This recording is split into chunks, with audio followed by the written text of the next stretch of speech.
versus Bennie G. Thompson in his official capacity as chairman of the United States House Select Committee to investigate the January 6th attack on the United States Capitol et al. Mr. Binal for the appellant Donald Trump, jurisdiction. Mr. Clark for the appellant Donald Trump, merits. Mr. Letter for the appellee Bennie Thompson. Mr. Boynton for the appellee National Archives and Records Administration. You may proceed, Mr. Binal, and welcome everybody. Good morning. Good morning. And may it please the court. Jesse Binal on behalf of President Trump. I will be handling the jurisdictional issues this morning. Mr. Clark will be handling the other issues. In assessing subject matter jurisdiction, this court has asked us to be prepared to answer two questions today. The first is whether this court and the district court have jurisdiction over this case, notwithstanding the limitations of the Presidential Records Act. And the second is whether the court's jurisdiction over the remedies sought by the appellant remains in light of those jurisdictional limitations. The answer to both questions is yes. Congress adopted the Presidential Records Act to provide for government ownership of presidential records. In doing so, there were several concerns that they took into consideration. The first, one of those was executive privilege and the necessity for a former president to maintain the confidences of the records created during his term of office. And the second was the need of the archivist to be able to do the archivist's job without opening the floodgates of FOIA litigation during the initial period of processing presidential records. And in fact, the system created the Presidential Records Act, created a buffer period starting at the conclusion of a president's term and extending for a period not to exceed. Can I just interrupt to try to get to the bottom line here? The bottom line is that you agree that that statutory language is language that limits subject matter jurisdiction.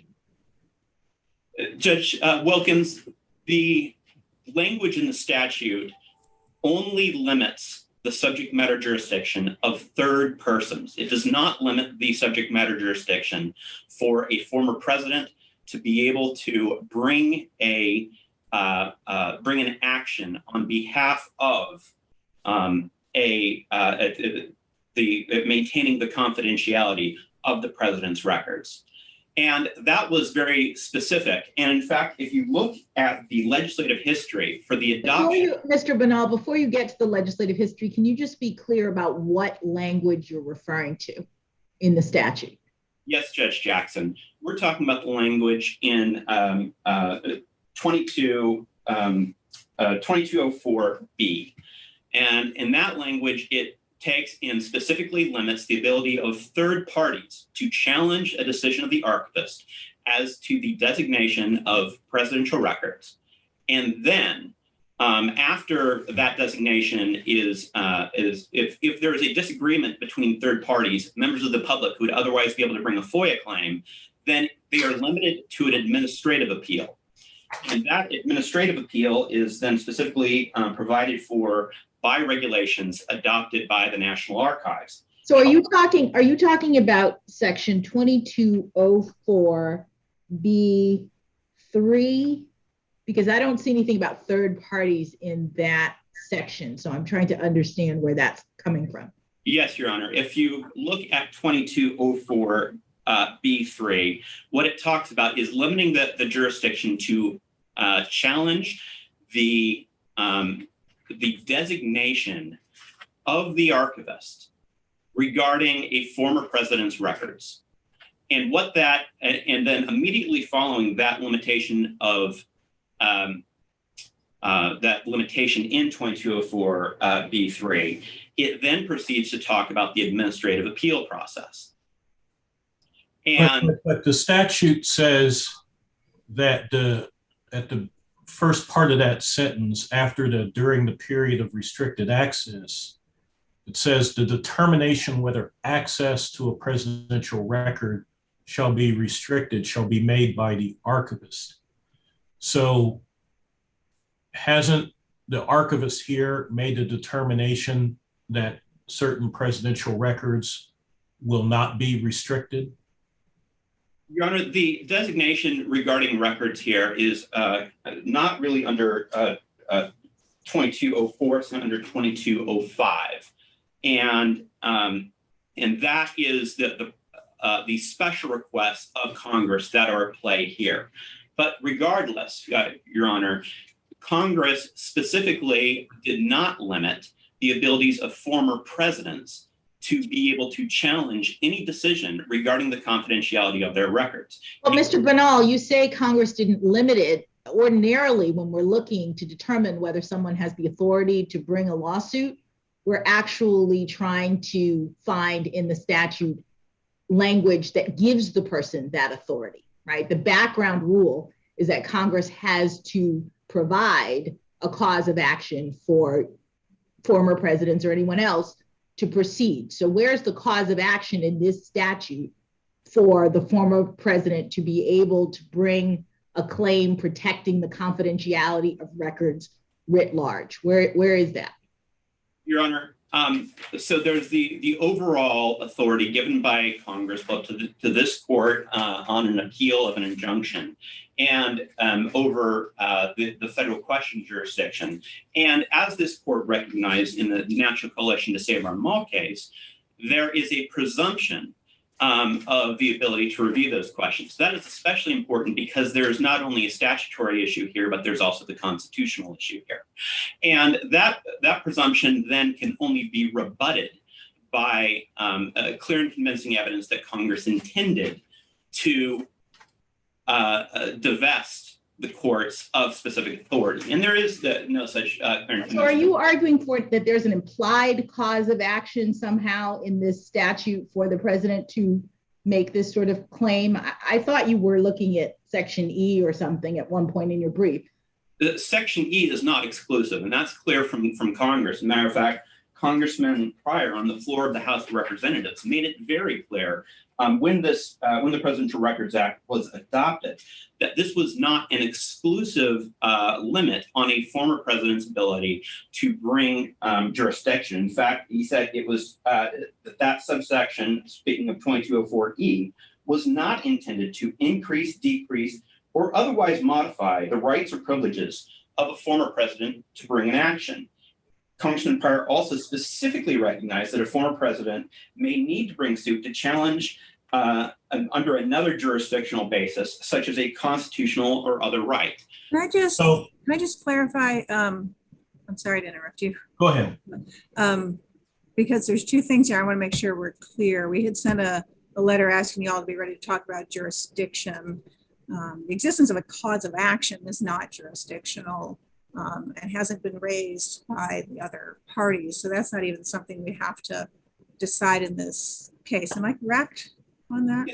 That's correct, Your Honor. I'm specifically talking. The jurisdiction we, of course, have to decide. I just want to distinguish between the jurisdiction and cause of action arguments because it sounds like they're getting kind of woven together here. Yeah, Your Honor, we're not woven those together at all. Instead, what we're doing is pointing out that specifically when Congress was deciding this act and deciding any limits of judicial review, any limits to judicial review here are very narrow. It's only applying to third parties who, primarily for FOIA purposes, may wish to limit the or may want to challenge the decision of the archivist. So let's suppose I read, your complaint cited 2204E, as Judge Jackson pointed out, as a basis for our jurisdiction. Your complaint cited that explicitly. Let's suppose we read that as saying that the only lawsuit that Congress gave the district court subject matter jurisdiction to hear is one made by a former president that his or her rights or privileges have been violated. Let's suppose that's how we read that statute. Doesn't some of your complaint go beyond making that argument? Your Honor, our complaint is based not only on 2204E. Matter of fact, our complaint. Don't resist the hypothetical, though. Let's suppose the hypothetical is, suppose we believe that's the only basis for subject matter jurisdiction, and that's the only thing that the court has jurisdiction to hear. What then? Your Honor, since 2204E does specifically give rise to a former president being able to challenge the designation of his records, the court would still have subject matter jurisdiction. But in this case, the subject matter jurisdiction goes beyond that, especially being that there is a constitutional privilege at stake and other constitutional concerns regarding separation of powers. And specifically, since it arises out of 2255 and the regulations enabling 2255, specifically 1270.44, and the executive order 13489, subsection 4 of that. All of those, in fact, all three branches of government have acknowledged that there's a presidential, a right of former presidents to be able to challenge the designation and release of presidential records. The Congress did it through the adoption of the statute. The executive branch did it through the promulgation of. I want to try one last time in the interest of time, but my question is, you say that there are other bases for jurisdiction. I take your point. But my question is, hypothetically speaking, yes, if we were to conclude that the only basis of jurisdiction is 2204E, in that the only action that we have jurisdiction here is one that an action of the archivist violates the former president's rights or privileges. So if we're working within that framework, does any part of your claim for relief fall outside of that framework? Your Honor, no. It's read as it should be, even if that was the only grant of subject matter jurisdiction, we would still be able to get the relief that we seek, specifically the injunction that we seek, and most importantly, the injunction that we seek against the archivist from producing the records at issue. Mr. Benal, can I just be clear, because that's really important. I looked up your PI, which was not in, or PI motion, which was not in the JA, because I was trying to ascertain what relief are you actually seeking? Are you just trying to prevent the archivist from releasing the records that the former president has designated as privileged?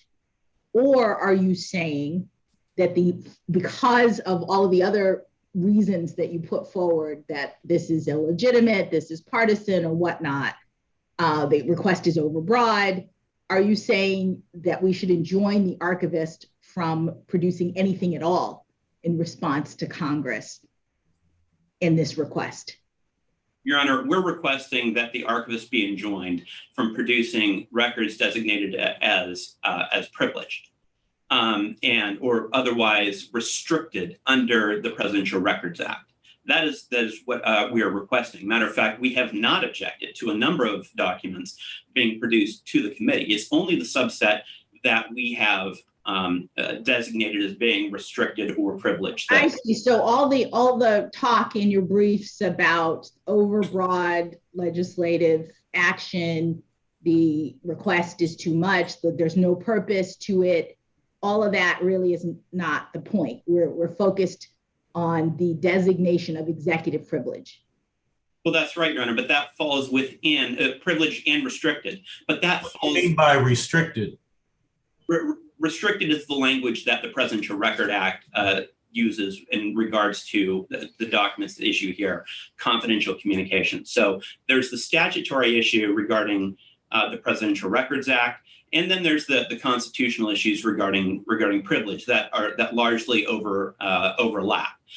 So to answer your question, Judge Jackson, most importantly, that all those issues that you brought up go into determining whether or not these issues are, or that these particular records are privileged and whether they should be disclosed. Well, that might well be so, but that's actually not how you briefed it. So I was very confused. You seem to be making separate arguments about whether privilege applies and whether or not the legislature has the authority to proceed because it's overbroad or whatnot. You do have many places where you suggest at least that even if this president cannot express privilege or whatnot, the court should still enjoin the archivist because the legislature has acted inappropriately in this case. So I hear you taking that whole second set of claims off the table in the context of this argument. Your Honor, I'm not taking those claims off the table at all. And instead, what I'm trying to make clear is that those interests apply both to the statutory analysis under the Presidential Records Act. They apply to the separation of powers concerns under Mazars and other cases, and certainly executive privilege that we get through Nixon versus GSA.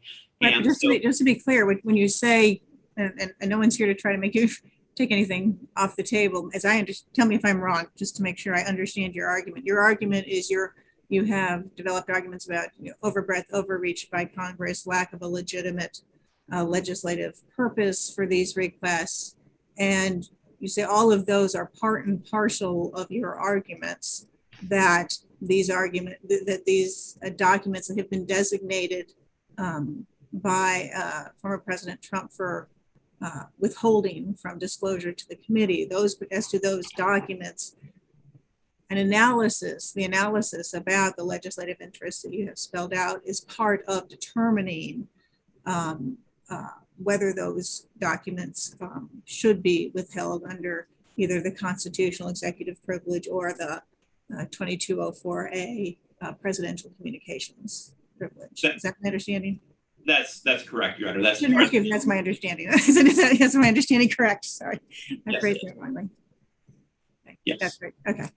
There's not a freestanding objection. It's all funneled through as part and parcel of the analyses we need to undertake. That's right. It's the overbreadth concern. Of all the concerns that we raise go to each three of the bases that we're asking that these records be withheld through an injunction. You say those three bases are? The statutory basis under the Presidential Records Act and its enforcing regulations, the separation of powers concerns that we have raised, and the executive privilege matters that we concern.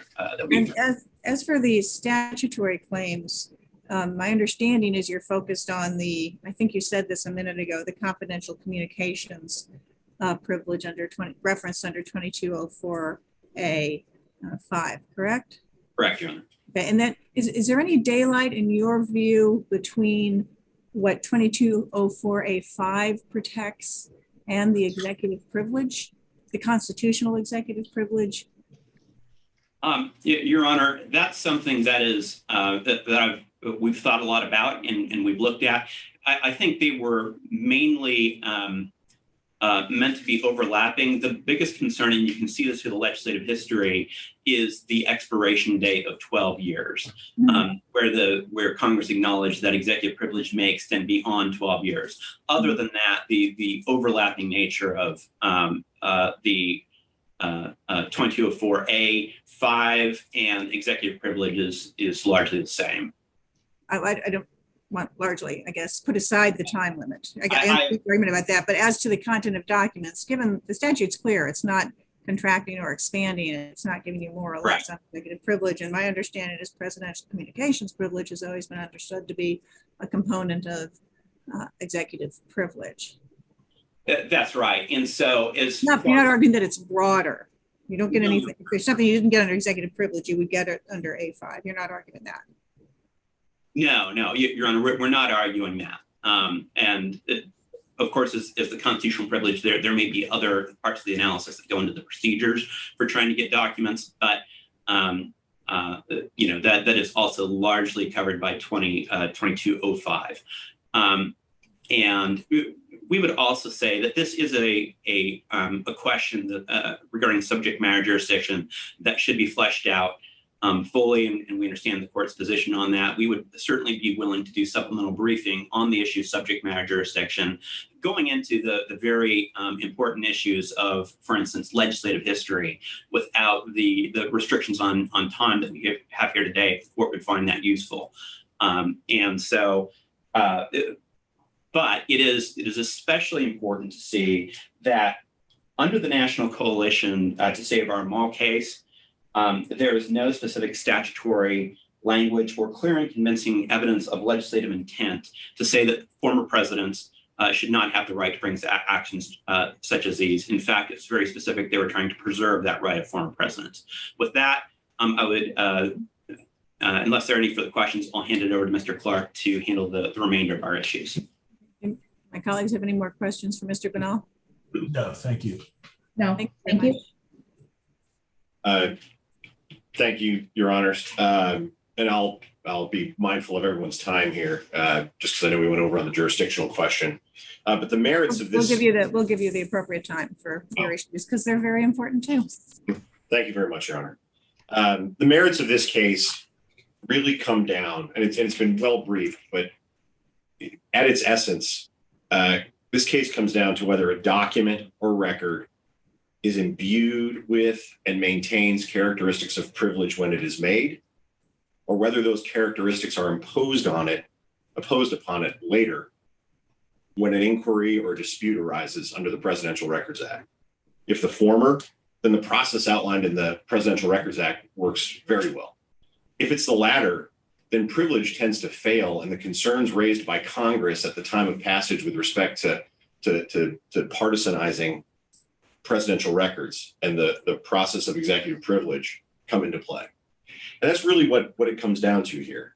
And I'm not quite sure I understand your paradigm. I apologize, but that's okay, Ernest. I didn't think there was any question that no one's disputing that the documents, when I talk about documents, given what Mr. Benall said, we're referencing here the ones as to which former President Trump has asserted, and I'll use executive privilege as the umbrella term here for presidential, the statutory and regulatory one as well, we'll just call it executive privilege, and as to which President Biden has concluded that executive privilege is not justified. And as to those documents, I hadn't heard any argument from the other side that those things were not, at least at this stage, were not subject to executive privilege at the time they were created. There's nothing about this PRA process that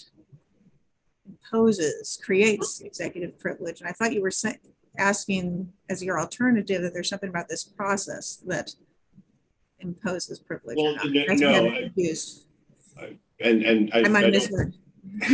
No, I could have been clearer, I'm sure, Your Honor. I get that often. The idea is that making a determination with respect to privilege is something that has to look at the characteristics of the document when they were made and when they were created. And calling balls and strikes on whether or not a document is privileged or not is really much more of a technical analysis than what I believe the archivist and the Biden administration have done here. Making a kind of post hoc rationalization with respect to executive privilege instead of looking at the document as it existed at the time and making claims over these. And just to be very clear about this, former President Trump exerted privilege over or asserted privilege over a handful of documents that we're talking about here. And there are the majority of documents, as Mr. Benall referenced, are out the door. Congress can have them.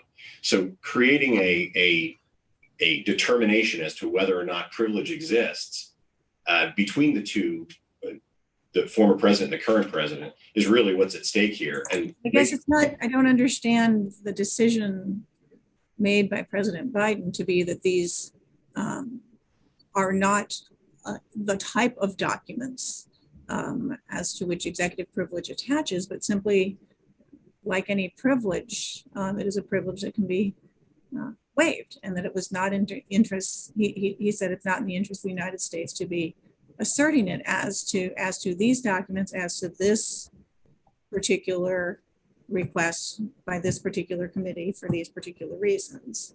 So that's not saying that I've decided these are not eligible in their content for executive privilege, or that they weren't subject to executive privilege when created, but simply that President Biden has said, I'm not going to assert it as to these, I'm waiving it as to the documents. Isn't that, if we understand it that way, then it's not really a question of when you look at its content. It's simply a question, as I understand it in this case, of the current president has said it's a qualified privilege, and it's not a permanent privilege, and it can be waived. And I'm making the decision that it is appropriate to share these documents with this committee given the vital public interest of the United States in this investigation. Now, clearly, former President Trump can disagree with that. And so the issue, as I understood it before us, was not about the content of the documents or when you look at them, but simply what happens when a current incumbent president says, I'm not going to invoke executive privilege as to these documents with respect to this particular request. He might have a newspaper asked for them or something, I don't know. But as to this particular request by the committee, I'm not asserting it. And former President Trump has said, that's wrong, you should be asserting it. You're going to hurt the executive branch if you don't assert it here. And so what do we do with this dispute between a current and a former president? Is that how you understand it, or is there another aspect layer here I'm missing? Well, I do think what we get into now is the process under the PRA, which I think is important to go through in that determination. But what you're fundamentally right, that the question before the court is, what rights do a former president have with respect to executive, his or her documents with respect to executive privilege, and an incumbent president, and how do those come about? There's a, how are we going to sort that out? Yeah, so Mr. Bernal, another way of saying exactly what Judge Millett has identified, and what I think is the argument of the other side, is that this all boils down to who decides when it's in the best interest of the United States to disclose presidential records. Is it the current occupant of the White House, or the former, who does have some interest in the confidentiality of the documents? And one of the things that I took away from their brief that I'd hope you respond to is that they said that they cannot think of any other circumstance in which the former president gets to have the final say on matters that relate to present interactions about the branches of government. So, in reality, the decision is whether to accommodate the legislative branch or to resist, right? That's really what is at stake when they ask for records that are in the archives. And the administration or the current government is saying, we can't think of any other situation in which the former president gets to make that call. And so maybe you can start by answering whether you know of any other situation in which the former president is the one who makes it. And similarly, why should the former president be the one to make that determination when you're talking about accommodating another branch of government? It would seem that the current president has not only the confidentiality factor that he's thinking about, but the current duty to the interests of the United States, even broader than those that the former president would be concerned about. So if we are looking at this as a who decides kind of question, is there a circumstance in which the former president ever gets to make this kind of call? And why should he under these circumstances? So I'm glad you brought that up, Your Honor, because I would point the court to 44 USC 2204 in terms of where a former president gets to make the final call with respect to documents. Right in A, prior to the conclusion of a president's term of office or last consecutive term, president shall specify durations not to exceed 12 years, for its access shall be restricted with respect to information in a presidential record within one or more of the following categories. That determination is not subject to judicial review, and it's not subject to review by the former president or by the incumbent president under a statute. That's a final determination for that 12-year period of time that cannot be overturned by the incumbent president. Right, but doesn't 2205 have an exception? I mean, isn't 2204 about the release of documents and the restriction and delay with respect to the public? But then we have 2205, I hope I'm getting the statutes correct, that says that when either House of Congress is asking for the records, then we don't have that kind of delay. Isn't that the circumstance we're in? Well, it is. I was really answering the question of when, at any other point, does a former president have rights that an incumbent president would not be able to exercise? And 2204 is an example of that. That's why I was bringing that up. But I'm glad under 2205, that's correct. I think it's really important to realize, though, that Congress itself limited its own ability to get documents from the archivist under 2205. And it requires a few points, right? Any cabinet of Congress to any committee or subcommittee, if they can obtain it, if such records contain information that is needed for the conduct of its business and that is not otherwise available. So if it's needed for the conduct of its business, that's where we get to it has a legislative purpose, and the requests they're making are tied to that legislative purpose. So But again, Mr. Clark, I guess I'm still confused as to why the former president, gets to make that decision. It seems to me that this exception applies to the archivist in terms of his determination that when Congress is presenting a request, that it satisfies these requirements, and therefore the incumbent president, through the archivist, is deciding that, okay, this is conduct of the business, it's not otherwise available. Why is it that the former president is the one who gets to decide whether or not the statutory criteria for appropriate legislative request is satisfied? Well, because I think, Your Honor, because it falls under the statute authorizing it, and the subsequent regulations in EO and the GSA versus Nixon grant a former president certain rights to make a first determination as to whether executive privilege exists. Then it goes to the archivist and the incumbent president to make their determination.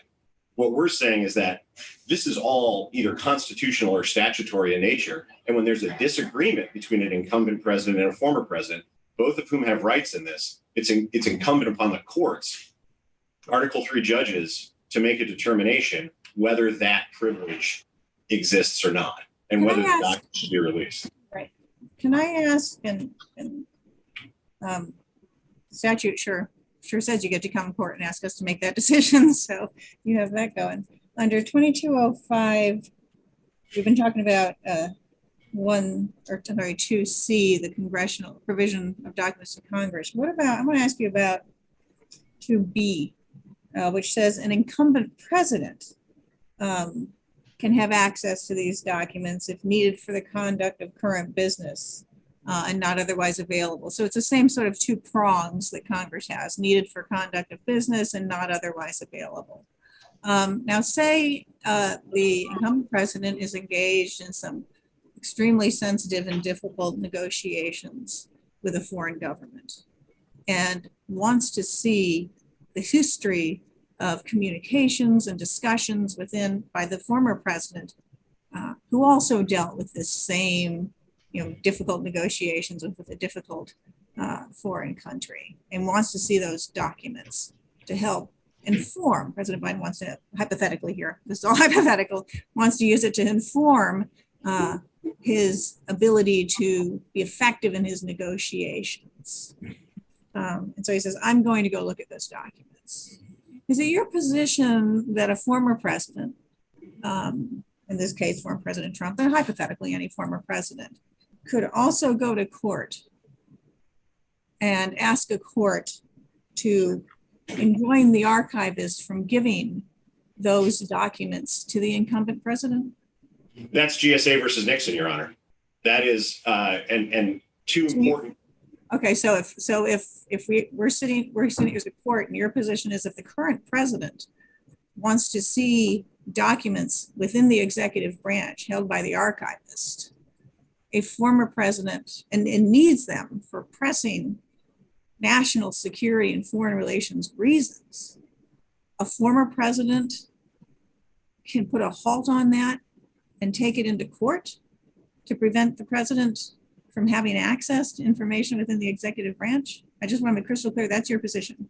That's the position of GSA versus Nixon. And that was a different statute and was a facial challenge simply to the processing. I'm asking you here on about 2205.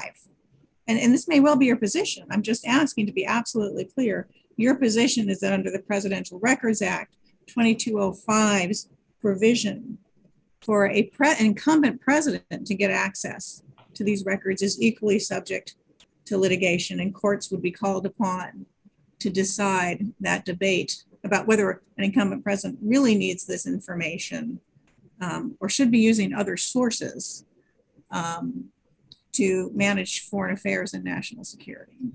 Well, not to manage foreign affairs and national security, but that was my hypothetical to you. Is he needs this information for a former president could sue on this. I think it's really noteworthy that has literally never happened before, because this is the first time there's been a dispute with respect to that.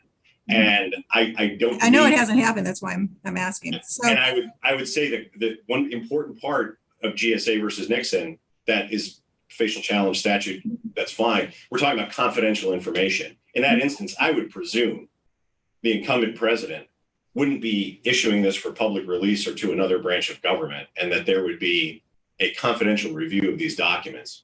I can't envision a situation where something that was truly pressing, foreign policy related, that was time sensitive, that wasn't going to be released to the public or wasn't going to be released to another branch outside of the White House and the executive branch, that would arise, because I believe you can envision that, and I can envision other hypotheticals as well. But your point is that a court would still have to decide between incumbent president and former president on access to vital national security material, and at a court. Sorry, Judge Jackson. That's okay. Sorry. And if that, in my hypothetical, the president, there was a very wounded feelings by this foreign country with which relations are extremely sensitive, because that the leader of that foreign country said promises were made to me by the former president, and this is very serious ones, and there's going to be deep and serious consequences for foreign relations, military operations within our overflight rights in our country, because I think you're breaking that promise.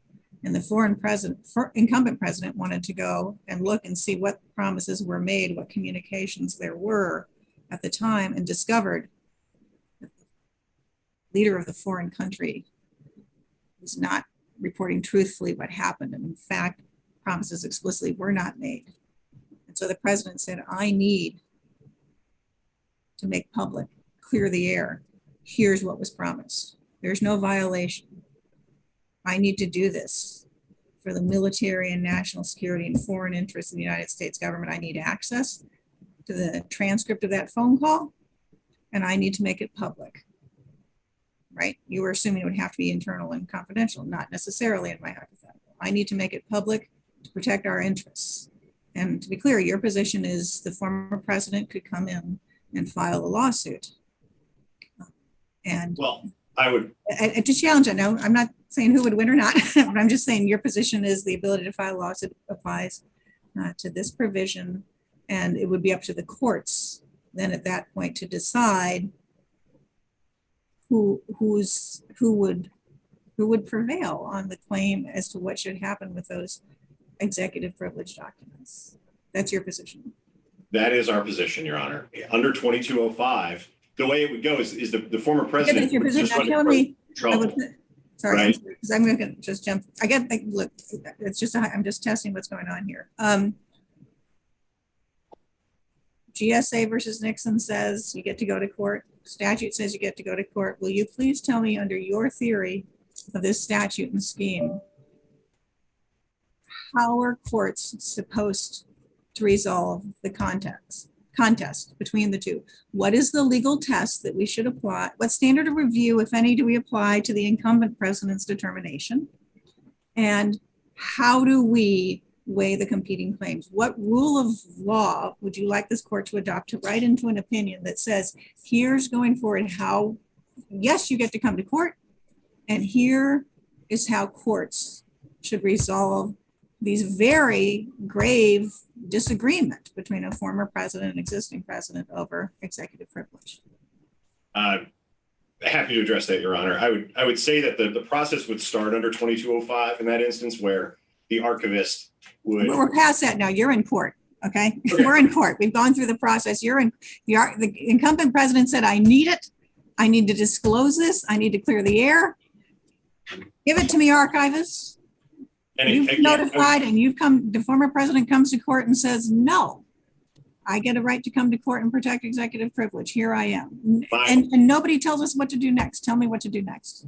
So you'd apply a test, Your Honor. And again, what test? Well, here's the test. You'd first make a determination whether there's a critical need for the documents for the conduct of its business. Okay. And absolutely is under my hypothetical. Okay. Number two, is the document available? You determine if the document is available elsewhere, and as Congress sought, failed to get it. It's not under my hypothetical. Mm-hmm. All right. Then you look at the privilege, right? Does it meet the privilege standard? Is it a privileged document? If the answer is yes, then you need to say that is the need such that the qualified privilege can be invaded? Okay. Once you're past those first two tests, I would note in those first two prongs are satisfied in your hypothetical. They're not satisfied here. I get that. It was a hypothetical for a reason. I'm really interested in this test, so I want to make sure I got it. So you say we've gone through it. The prongs are met. It's just we're at loggerheads between the former and the sitting president on this. And you say the test is the need such that the privilege is overcome? Is this like a U.S. versus Nixon test? That's the final prong of the test, but yes, that would be that's the ultimate tiebreaker here, right? Because in my situation, my hypothetical, and I get you have arguments about the elements not being met in C of legitimate need and alternative avenues.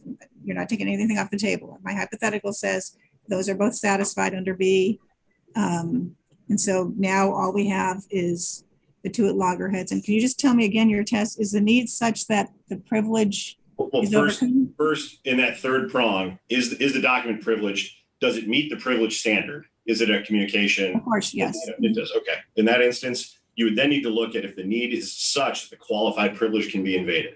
One of the factors in there is confidentiality. And I think that's really important to remember from GSA versus Nixon. And if there's a compelling need, a critical need rather, for it to come out, that could overcome that privilege. But I would note in GSA and Nixon, that was those were going to be confidentially reviewed documents. So I just think that's really important to remember. In your hypothetical, obviously that's different. So what would the answer be in my hypothetical? If you were a judge, what would you do? Would you think that situation of national security, military, foreign relations, angry, sensitive foreign government, does that overcome it? I don't know, Judge. I would need to know a lot more about it, but I don't know what more you need to know. I've given you, so I'm not going to name a country. I don't think that would matter so much. I'm not here to make a determination on that, but what I'm here to do is tell you what I think the analysis. Well, let me ask the question another way, and I apologize, Judge Jackson. I knew you had a question. I just want to drill this down. Is there any circumstance in which the privilege could be overcome, even though the information is not guaranteed to be kept confidential? Is there any circumstance, or is your rule that there is not? There are circumstances. I'm sure there is, and there are going to be pressing matters where it could be, but we don't have any case law that confirms that. I know we don't have any case law. That's why I'm asking this question. I don't know. Calling balls and strikes on kind of ethics, non-legal ethics things aren't my bailiwick. This is not non-legal. This is not non-legal ethics. To be crystal clear, I don't understand. This is not non-legal ethics. I'm talking about, can the privilege be overcome under your test? can it be invaded, this qualified privilege be invaded? Sure. It was invaded in GSA. Even without confidentiality. Even without confidence, probably. I would say probably. I just can't think of a hypothetical off the top of my head where it would be. Did you ever ask the district court for an injunction not against release, but an injunction against the House, requiring the House to keep these documents confidential? Constitutional. I don't have my docs in front of me. It's not in your preliminary injunction. Yeah, we Judge definitely. Jackson saw something I didn't in there. Yeah. And I didn't see it in the argument, argument transcript. So you didn't ask for that limitation to the court. I mean, we couldn't really, Your Honor, because of the speech and debate clause in the Constitution. It would, if Congress gets something, there's nothing a court can do to stop a member of Congress. No. You, of course, you couldn't do that. What you would do is you would say the archivist can, an injunction that the archivist only releases it to Congress under a read-only rule or a confidentiality rule. We did not ask for that, Your Honor, in large part because it's not, I don't believe it would be effective against Congress. Such an order wouldn't actually keep the documents confidential. You don't think that you could ask for a protective order, and you don't think that Congress would have to be bound by a protective order? An individual member of Congress would not have to be bound by a protective order if they were to go to the House floor and read what they had just read in a confidential setting. So how is the test to be applied that you've suggested any different if the incumbent president also asserts privilege and there's no disagreement? Both the former president and the incumbent president say executive privilege, and we're here in that posture. Is the test any different, or is the test the same? Well, I don't think you have a test at that point. I don't think it would get to a court if an incumbent president and the former president agreed that a document was privileged. You wouldn't need to meet any of those factors because it wouldn't come to court. The archivist simply wouldn't release the documents at that point. Mr. Banal, I mean, excuse me, Mr. Clark. That actually strikes at the heart of the question that I had in listening to Judge Millett's hypothetical, which is the assumption for the purpose of the hypothetical and your discussion that there really is a cause of action either in GSA versus Nixon or in the statute for a former president to constrict the courts into resolving a dispute between him and the incumbent president over the invocation of executive privilege with respect to these records. And I need to say that I'm not quite sure, maybe not as sure as my colleagues, that that's actually present. As I read GSA versus Nixon, that case was not about the disclosure of records, whether it be to Congress, whether it be to the public. That case, it seems to me, was about whether the former president retained a confidentiality interest in records that the statute now says belongs to the United States. So it was sort of like a property thing. The new statute comes in, they say these records no longer belong to you, President Nixon, they belong to the United States. And he wanted to maintain and exert his interest in confidentiality over those records, notwithstanding the fact that they now belong to the United States. And I read the Supreme Court as merely saying that he has such a confidentiality interest, even though the records are in that state, that there's nothing unconstitutional about the statute that makes the records the property of the United States. That he still gets to raise it, but it's a diminished interest because he's no longer in possession of the records, that he's no longer the president. But it's really not about what happens when the current president says these records need to be released, either because I want to use them, they're about a foreign government or whatever, or because Congress is asking for them. And the conflict between the two of them on the call of what happens to the record. So to the extent that you find in that case the right to come to court to dispute the current president's ability to release the records, I don't see that in that case because that's not the circumstance. I also don't necessarily see it in the statute. So if you look at the E, which is what I thought was sort of where you were getting, this 2204E, it says that the former president can initiate, bring in action asserting that a determination made by the archivist violates the former president's rights and privileges. It doesn't say executive privilege. It doesn't say constitutional privileges. It says rights and privileges. And I think that at least one reasonable way to interpret that is that the statute itself gives the president lots of rights concerning this process. It says you get the right to review these documents. You get the right to prevent their release before you review them in the 30-day period. Personal records have to be segregated out by the archivist. And so that gives you the right to say, hey, wait a minute, this record is a personal record and not a presidential record. Those kinds of things could easily be litigated by the court when the president says the archivist is about to release a record that violates my rights and privileges. I don't think it is necessarily the case that that language encompasses the right to the current president's invocation of executive privilege in court concerning the records. There's a whole set of other rights that the president could litigate, and I don't necessarily see that in this statute. So maybe you can talk about or explain to me why I am wrong that in a situation in which you have this kind of dispute between the current and the former president, there really is the right of the former president to go to court to do something about the current president's determination. I appreciate the question, Your Honor, and I understand where you're coming from on this. I think the disagreement that I have with you and my understanding is that if you read 2204, and you identified E, and we're getting down to the determination of what a right or a privilege is. I read GSA versus Nixon as creating a constitutional right of a former president to have certain rights over his or her documents when they were president.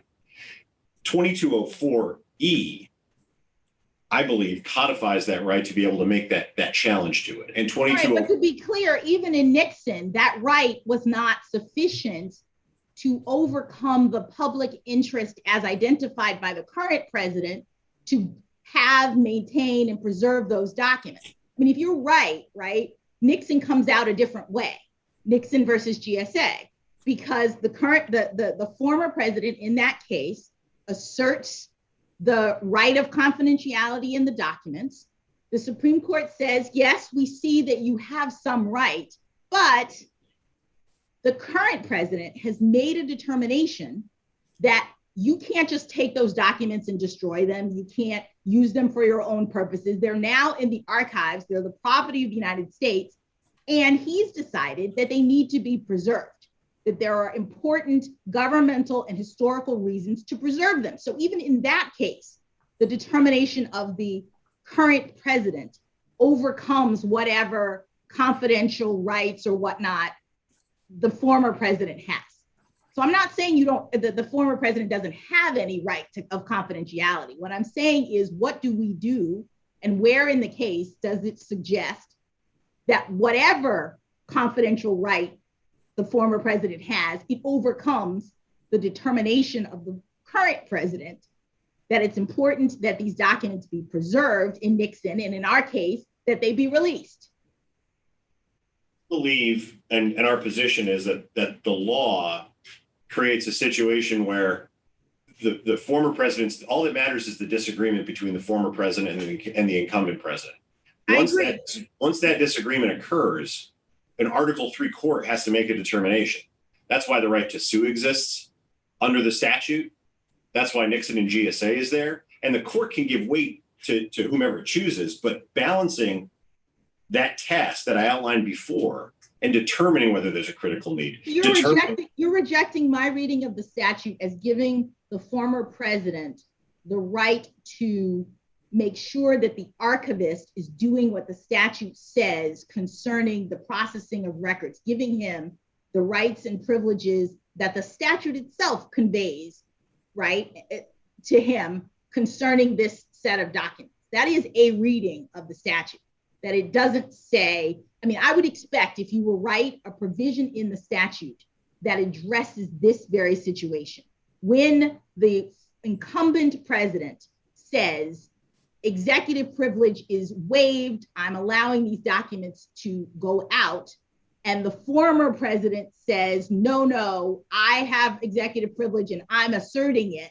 then the former president gets to come to court and the court would decide. And in an ideal world, the court would decide, and here are the standards. This is what Judge Millett was trying to get at. Here are the standards that the court would use. None of that is in the statute. And so as a result, it makes me worry that the circumstance that you are trying to have the statute give you a cause of action to proceed under is really not what's going on here at all.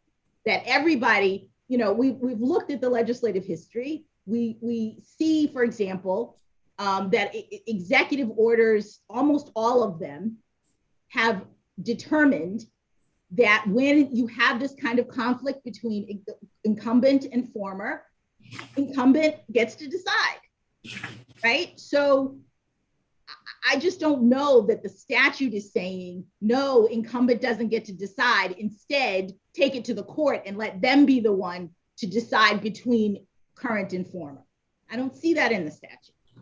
Yeah, I think you see the right to sue in the statute. And then I think the regulation at 36 CFR 1270(44), section F3 outlines it a little bit more. Sorry, can you give me that slide again? Just make sure I'm looking. Yes, Your Honor. 36 CFR 1270(44), section F, subsection 3. If the incumbent president does not uphold the claim asserted by the former president, fails to decide before the end of the 30-day period of this section, or withdraws a decision upholding the claim, the archivist discloses the presidential record 60 calendar days after the archivist received notification of the claim, unless a court order and an action in any federal court directs the archivist to withhold the record, including an action initiated by the former president under 44 USC 2204E. And that court action would be the one, I'm assuming that court action would be one referenced in E, which I assume was building on Nixon versus GSA, which rejected the argument that only an incumbent president may assert such claims of privilege, and hold that appellant as a former president may also be heard to assert them. That's right, Your Honor. And that's the part of the basis of our complaint under 2204, which is why it's referenced there, because this CFR references that and also references the exceptions to restricted access, which is in 2205.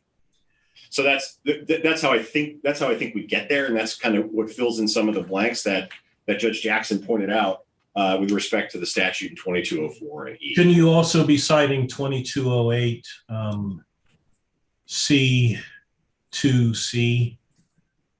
Yes, and I don't have my copy of my statute in front of me, but yes, Your Honor.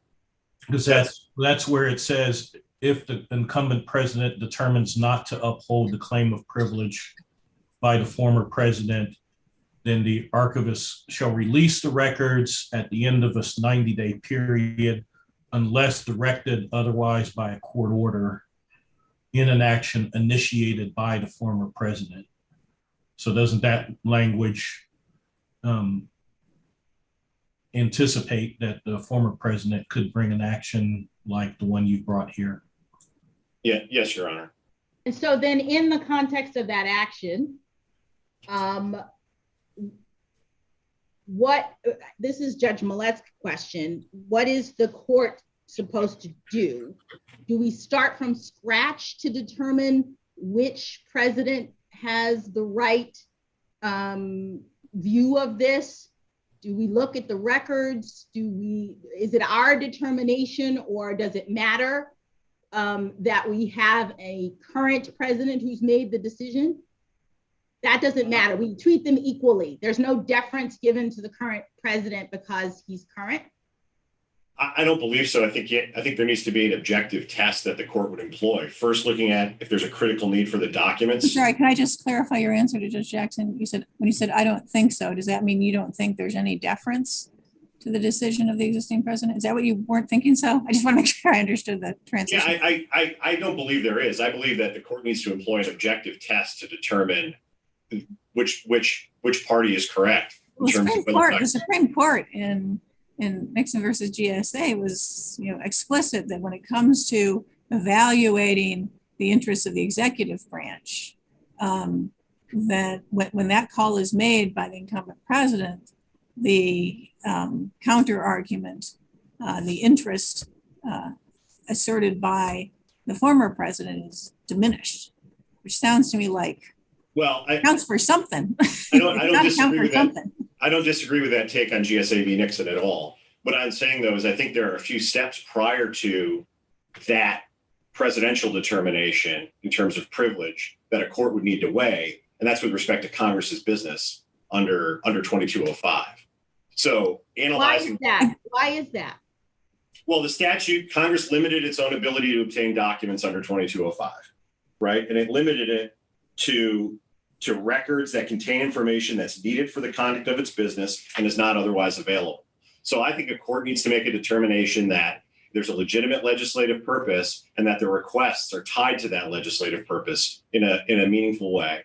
And no deference is given to the incumbent who presumably has made that determination, because the archivist has to decide in the first instance whether this is an appropriate request, right? So the incumbent president, presumably, per the statute, has decided those 2 points. And so when it comes to the court now, you say that there is the opportunity for the court to make this determination. And I guess what I'm asking is, do we defer in any way to the incumbent's determination that those criteria are satisfied? I actually don't think so. I mean, I don't think that runs in the face of GSA versus Nixon, because this is under a congressional request under the statute. So I think the demonstration of a critical need and looking at the connection between the legislative purpose and the actual requests, whether they need those specific requests to answer their legislative need, is a job for an Article III court when there's in the court says statutory criteria are satisfied. The court agrees, put deference aside for now. The court says, defer or not, we would agree that they are met here. In a hypothetical case, I'm not going to ask you direct questions about this case, of course. In a hypothetical, in some other case, the court agrees, the president decides, incumbent president decides, the court agrees, the statutory criteria are met.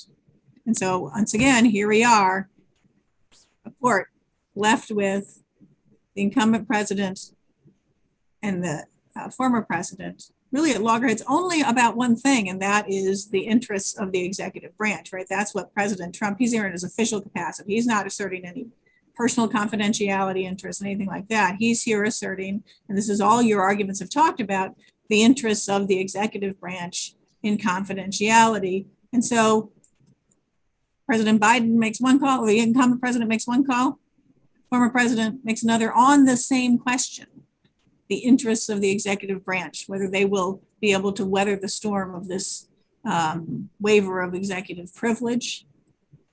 And GSA says, well, I think you missed one part of the test, which is that is the document available elsewhere. I've told you the statutory criteria, not plural, are met.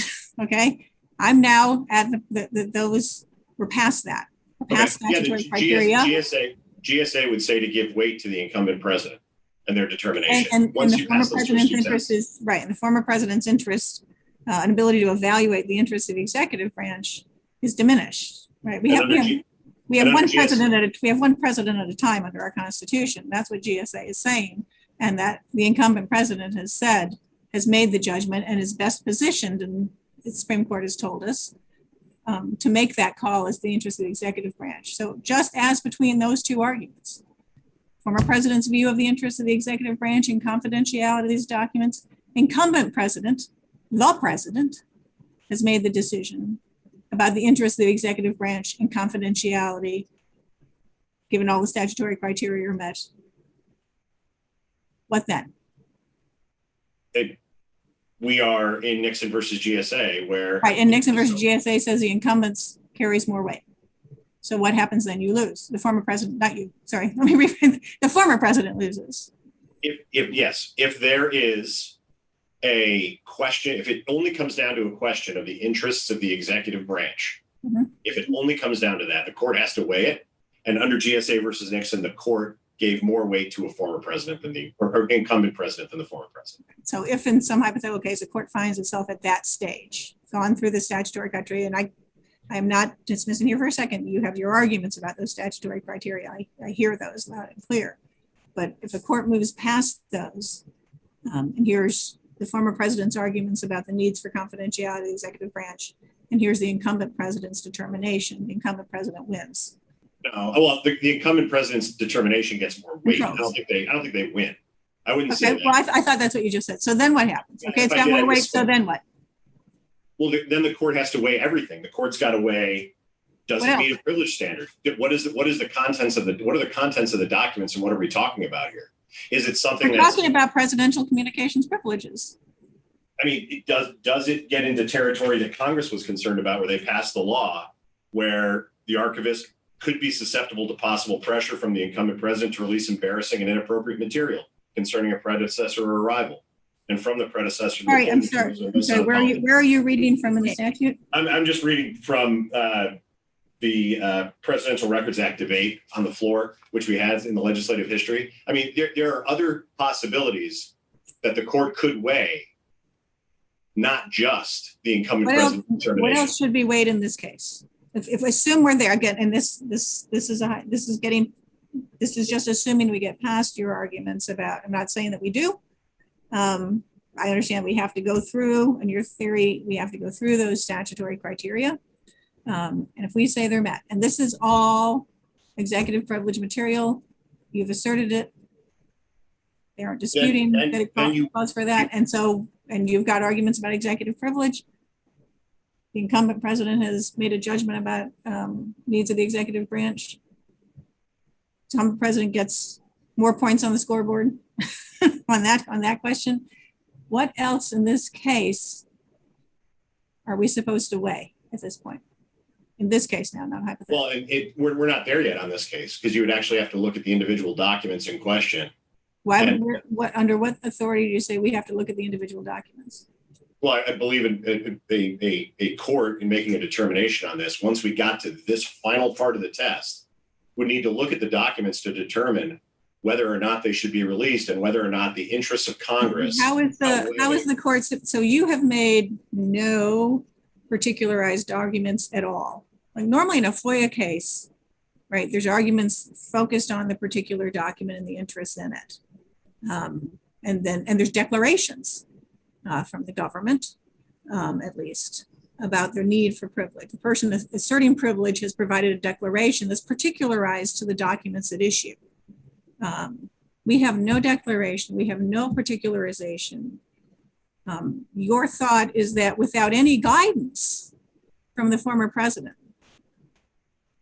without any insights, any declaration, any argument even from the former president, the court itself is supposed to go through and make arguments that the former president hasn't as to individual documents. That's your position in this case.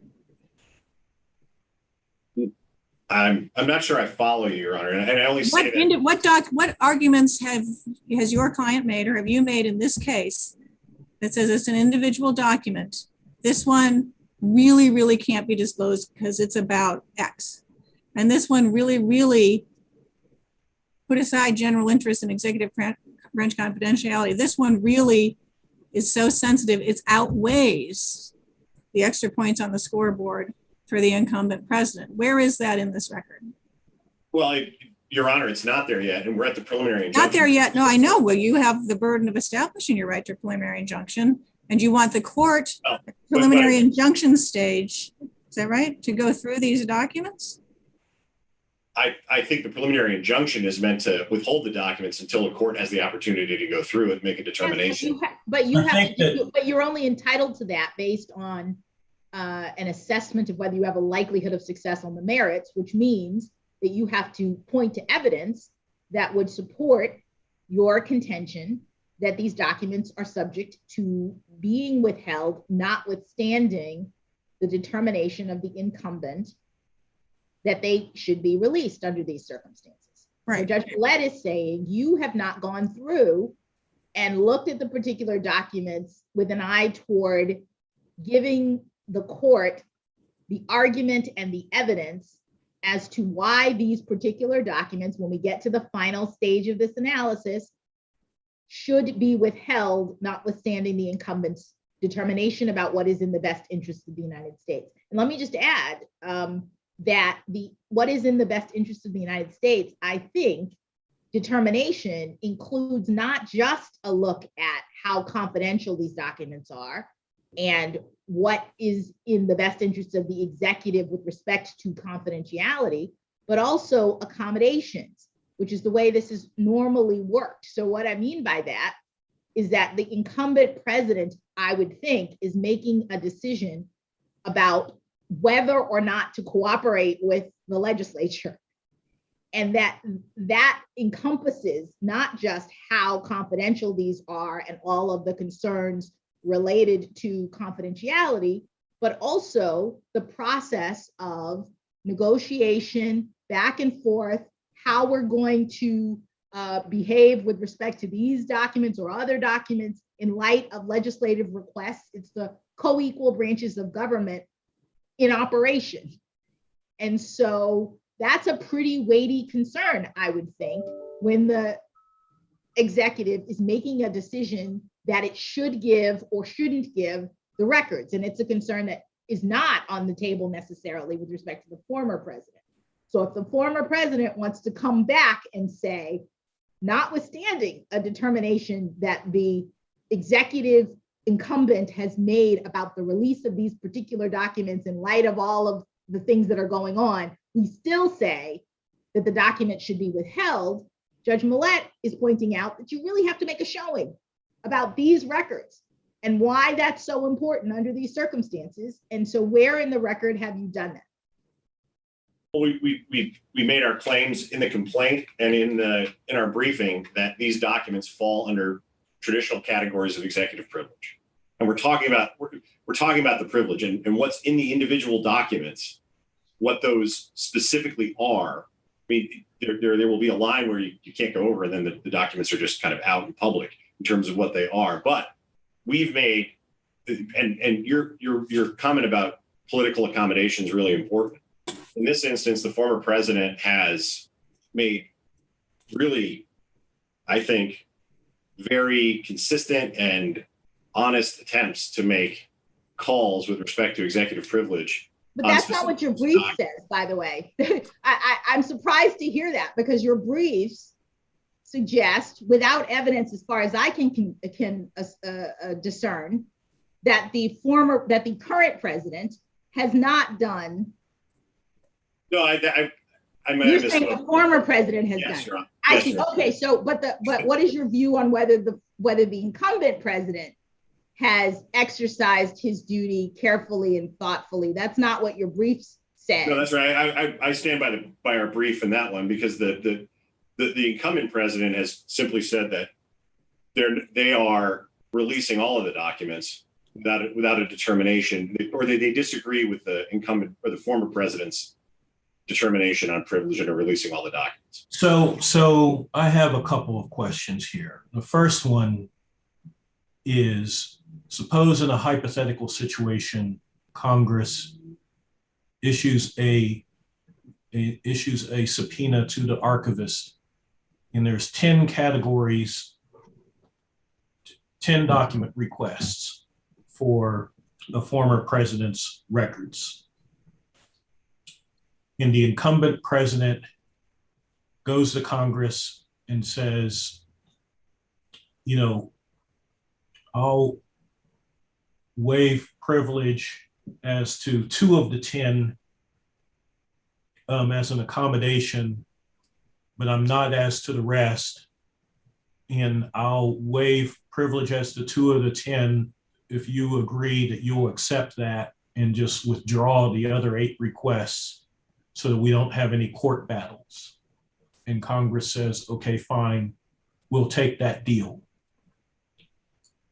But the former president says, no, shouldn't make that deal. I'm objecting, and I want to claim privilege to even those 2 categories. Your view would be that if the incumbent president has reached an accommodation that wouldn't require court involvement, the former president could bring an action and require the court to get involved anyway, right? Yes, Your Honor. Okay. And to, I guess, get back to the prior questioning about your argument for document by document review, it seems to me that your argument is inconsistent with our precedent, i.e. Senate Select Committee v. Nixon and in Nixon v. Sirica. Because Senate Select Committee basically approved and kind of reaffirmed the prior en banc decision from Nixon v. Sirica, which said that you can make the privilege determination kind of writ large against the whole class of documents and say that the need overrides the privilege and therefore the privilege has to yield and the documents have to be produced. But there's a second step, which is that kind of akin to a Vaughan index in a FOIA case, and they cited EPA v. Mink, a Supreme Court case. They said that, like, if as to a particular document, the president were to say, well, that one isn't really responsive to the request, or it's really sensitive because it's got personal information, or kind of there's some other kind of extraordinary circumstance, or that document should be redacted, or maybe a substitute should be produced, then you can like make those individual requests, but you essentially have to prepare something like a privilege log or a Vaughan index where you say, as to these documents, they shouldn't be produced because they're not really responsive, or there's personal information, or some other, you know, kind of compelling reason why, even though that privilege has been overcome, we want you, court, to look at those in camera, and here's our argument for why those shouldn't be produced. That's what Nixon v. Sirica says. That's our precedent. And you haven't done that. You're just saying the court just has to go through every document by document and determine individually whether the privilege should obtain. But that's not the way we say we do this, at least the way I read those cases. Tell me why that's wrong. I don't necessarily disagree with your reading of those cases, but what I would say is that this is the first time under this statutory scheme that we've dealt with this situation. And the only process I see in terms of being able to do this in an appropriate way is for a court ultimately to look at these documents. And here's why, Judge. I think under the process of the PRA, the way it works is first the former president receives the documents to do a review and assert their privilege. If you, I believe they're on NARA's website. I could be mistaken, but the letters are out there. The former president then sends a letter to the archivist outlining essentially what you disclosed. There are situations where something was withheld because it wasn't a presidential record. There were certain documents that a decision with respect to those were deferred. And those are outlined in that letter from the former president. The documents then, well, it's not one after the other, but at some point after the former president receives them, the incumbent president receives those documents and does their own review and issues a letter after the former president does in response to that. And that's what we have here. The process then really turns to the former president going to court at that point. And so that's where we are in the process right now.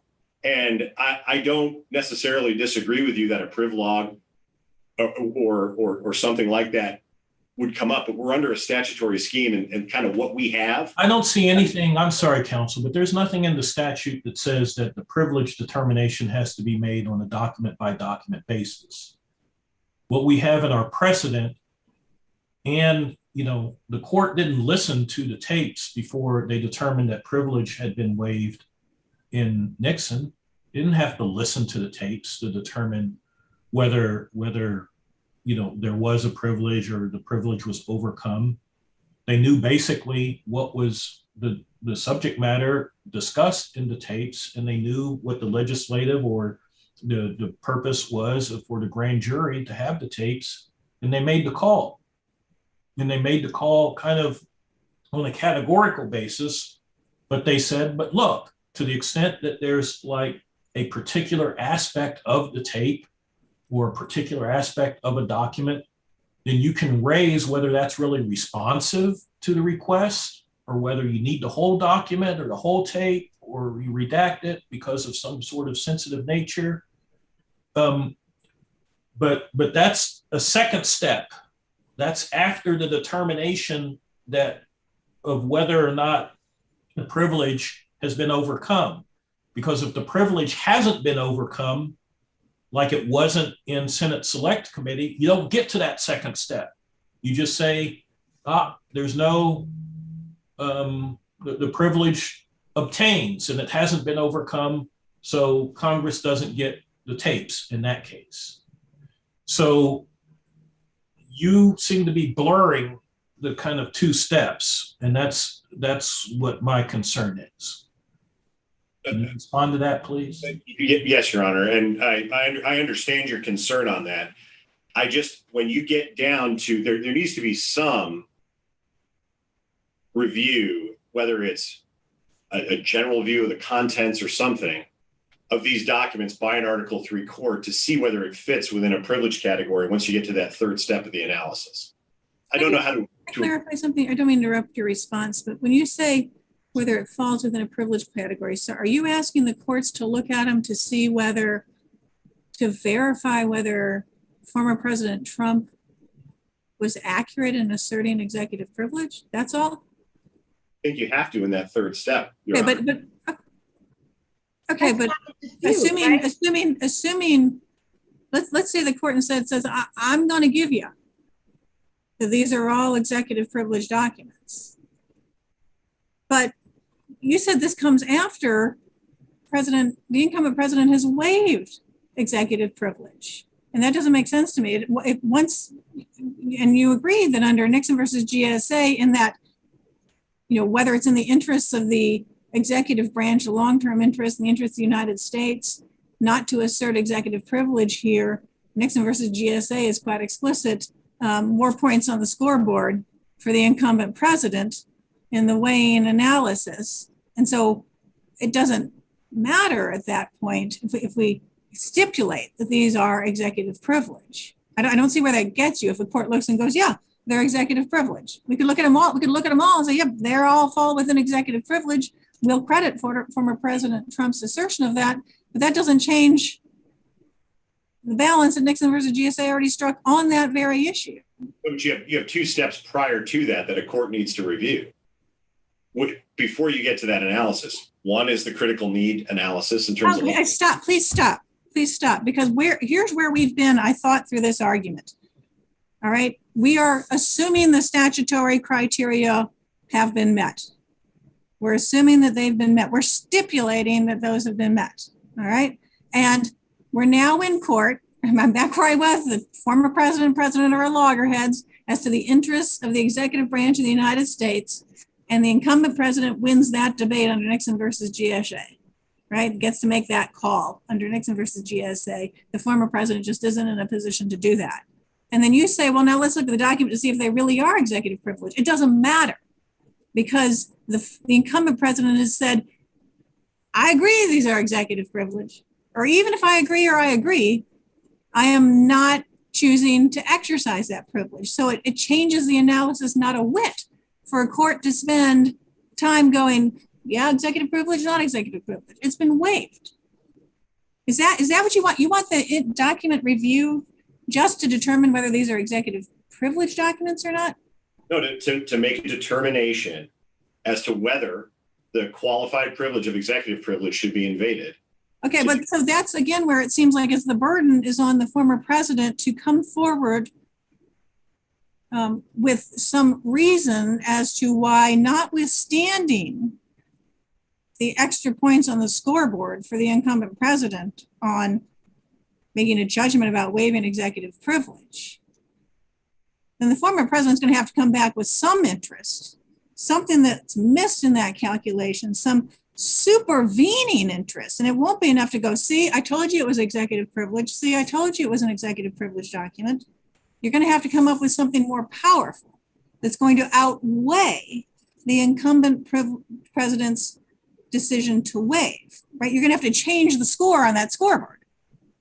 So for example, Mr. Clark, you could say, with respect to these particular documents, there's going to be some concrete harm to the executive that I'm identifying, presenting to the court, explaining, but it's sort of in the same vein as Judge Wilkins and Judge Millett have been talking about, because you come back and you say, here it is.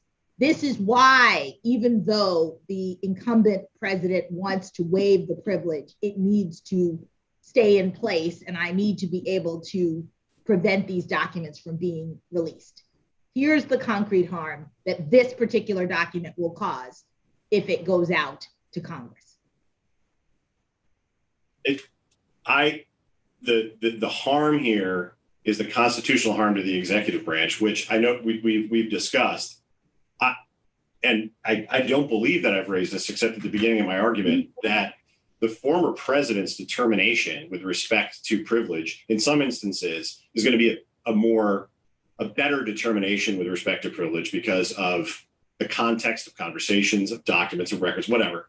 And the court needs to weigh those. I mean, again, in 2204, a former president can't waive, sorry, I keep mixing those terms up. An incumbent president can't waive a former president's determination of privilege assertions to the public for a 12-year period of time. The archivist shall not disclose records. In that instance, we've said, yeah, former president not only has rights, but knows better. Sure, but 2205, where Congress or an incumbent president asks for them, says notwithstanding. Understood. 2204. Okay. But all I'm saying with this, Your Honor, is that it's evidence that there are going to be instances where a former president is going to know context and issues better than an incumbent president with respect to certain documents. And right. I think that needs to get weighed. And Judge Wilkins points out, and as I tried to point out before, that the incumbent president will know better the needs of the executive branch with respect to accommodation of the legislature, right? The briefs from the appellees talk about the fact that the incumbent president has the current present relationship with Congress and is taking into account not only the confidentiality interests as put forward or expressed by the former president, but also other things. Judge Wilkins' hypothetical was exactly that. We're making a deal, says the current president, about the release of these records. So why then would it be that the court should preference the former president's concerns about confidentiality, even though he may have the superior knowledge of what the documents were about or whatnot? We're in a different world today because we have a different president who's taking into account not only confidentiality, but other things. There are considerations such as, if we look at a document and it's going to be an embarrassment to a former president, if it's meant to cause political turmoil, it's what Congress itself was concerned about in its passage of the PRA when it passed it. There are factors, and there are going to be factors that a court needs to weigh in determining whether a document or a series of documents need to be disclosed. And that's really what we're saying here in terms of the reviewing documents. We're not talking about but you've made no showing on this record in support of your preliminary injunction motion that the documents at issue on these first three tranches involve that. Any of those concerns? if we phrased it specifically as to the category. Yeah, I mean, we've raised it with respect to the categories of documents that are there. But And you have no what? evidence. You have no I'm evidence. sorry, just you've raised what? That it'll be in the what? We've raised concern about categories of documents that You can have concerns, but you all have looked, you or someone on your side of the table has actually looked at these documents. And I've seen nothing in your briefs or arguments. There's certainly no declaration, but even in your briefs or arguments that says, look, as to 5 of these documents, they will do nothing but finish the sentence. That's fair, Your Honor. That is not specifically in the record with specificity on each document. But you just say you have concerns, and your concerns have come up with, I think, generally in your concern about the global reach of this congressional request. Well, yes, because there are concerns with the breadth of the request, which I'm sure you'll get into with opposing counsel. But the concern here is we are on a timeline in terms of a 30-day timeline, and getting a preliminary injunction so we can hash out these issues is really important on our end, and that's where I think we are. Mr. Clark, we've kept you up a very long time. I'm sure you'd like a drink of water or something warm, but I have to say, I'm sorry, Judge Wilkins, I think I jumped in on the answer to your question, so I didn't know if you needed to follow up. I apologize. I was just trying to understand what he was saying. No, that's fine. I guess what I'm trying to get at, counsel, is, or kind of switching gears for a second. Any privilege can be waived. The attorney-client privilege can be waived. So why is the executive privilege different in that you agree that the executive privilege can be waived as a general matter, right? Yes. So your argument is that the incumbent doesn't have the absolute right to waive the privilege. The former president can object and say, no, I don't want to waive the privilege. And then the court has to decide whether the incumbent's desire to waive the privilege should be given effect. Is that the way we should look at this case? Yes, Your Honor.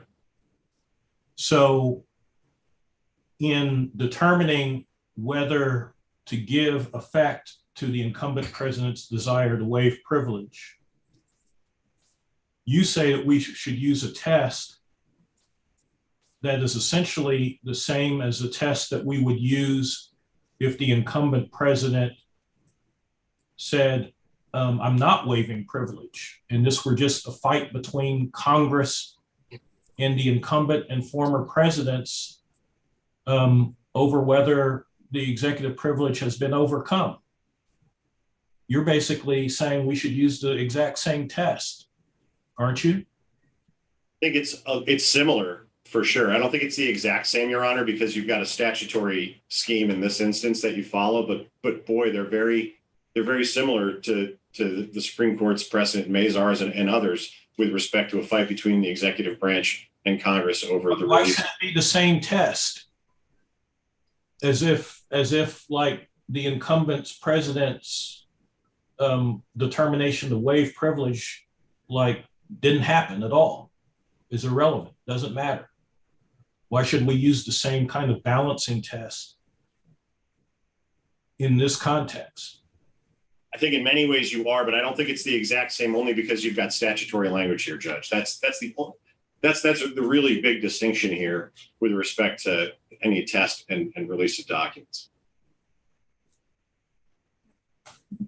Right, and I'm just following up on an earlier exchange you had with Judge Jackson. I do think it is to the credit of former President Trump that he has been discerning in going through these documents and hasn't sort of done a global assertion of privilege. That means that these documents have all been carefully looked at and thought about on your side, and that's that's good for the process, after all. If my colleagues don't have any more questions at this stage, then I think we've held you a little bit over your time, but we will still give you, I promise we will still give you some rebuttal time. I appreciate that, Your Honor. Thank you, Your Honor. We'll hear from Mr. Letter.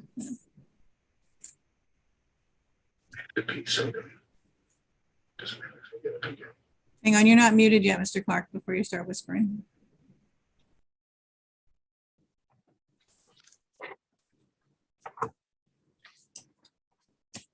May it please the court. I'm Douglas Letter, the General Counsel of the U.S. House of Representatives. With me today, I was going to say in the courtroom, but in the room here are Eric Columbus and Stacy Fossil from the House General Counsel's Office, and Mary McCord, Annie Owens, and Joseph Mead from the Georgetown Law Center Institute for Constitutional Advocacy and Protection. What I wanted to do was just make a short point up front, and then I was planning to go through and respond to various questions that the court has posed, but obviously we'll interrupt that at any point with other questions that you have. I think it is very important, given the argument that has been made today, to remember what Chief Justice Marshall said in United States versus Burr. Said the president, quote, is elected from the mass of the people, and on the expiration of the time for which he is elected, returns to the mass of the people again, end quote. And Judge Chutkan's decision certainly picked up on that. And we really do have, as one of your honors observed a little while ago, we have one president at a time. And the argument being made here by Mr. Trump just doesn't give that sufficient weight. Well, I mean, to be fair, right, we do have one president at a time, but the Supreme Court has told us that at least as to this question of executive privilege and confidentiality within the executive branch, that claim can be asserted by a former president, even when not asserted by the incumbent president. That's absolutely right, Your Honor. So Burr doesn't get us to that point. So, yeah. However, as we know, as I said, that's absolutely right, Your Honor. I was interrupting you to say, but as we know, as the Supreme Court set out in Nixon versus GSA, it is the views of the current president that are so obviously paramount, in part because of the very hypothetical that you raised, Your Honor. You can easily envision circumstances when the current president is making determinations about national security, foreign affairs, et cetera. And it has to be in that circumstance that we have. I get that, but here's what I find so difficult here, because Nixon versus GSA said the former president can shoot. The statute says even when the incumbent president is not asserting the privilege, the former president could go to court, right? There could be a court order that would interrupt disclosure. And what I'm grappling with is assuming, and that's something to be talked about, I'm sure, but assuming statutory criteria are satisfied. In your view, what type of showing would a former president need to make to be able to prevail over the views of an incumbent president? Because it seems to me quite silly. I don't think the Supreme Court was being silly in Nixon versus GSA, and I assume Congress wasn't being silly in recognizing that the incumbent president could persuade a court to stop a disclosure. So it can't be that y'all go to court and we go, incumbent president wins. Thank you for playing. There'd be no point to the lawsuit. So what is envisioned? What type of showing is it that a former president can make that will overcome the decision, or even the indecision, the staying silent of a former president of an incumbent president, on the privilege? What can overcome? And how do courts review those competing claims? Right. Your Honor, a couple of responses. One, an indecision case might raise totally different factors. It's not clear to me that maybe we can come up with a hypothetical where the current president is just extremely busy overseas, whatever, and so some raises a situation very different from this one, where the current president has looked at the very documents that are at issue and made a specific determination about them. In those circumstances, Your Honor, we have thrown around various hypotheticals that we find it very difficult to come up with anything that's realistic when the views of the current president, the determinations by the current president would not govern.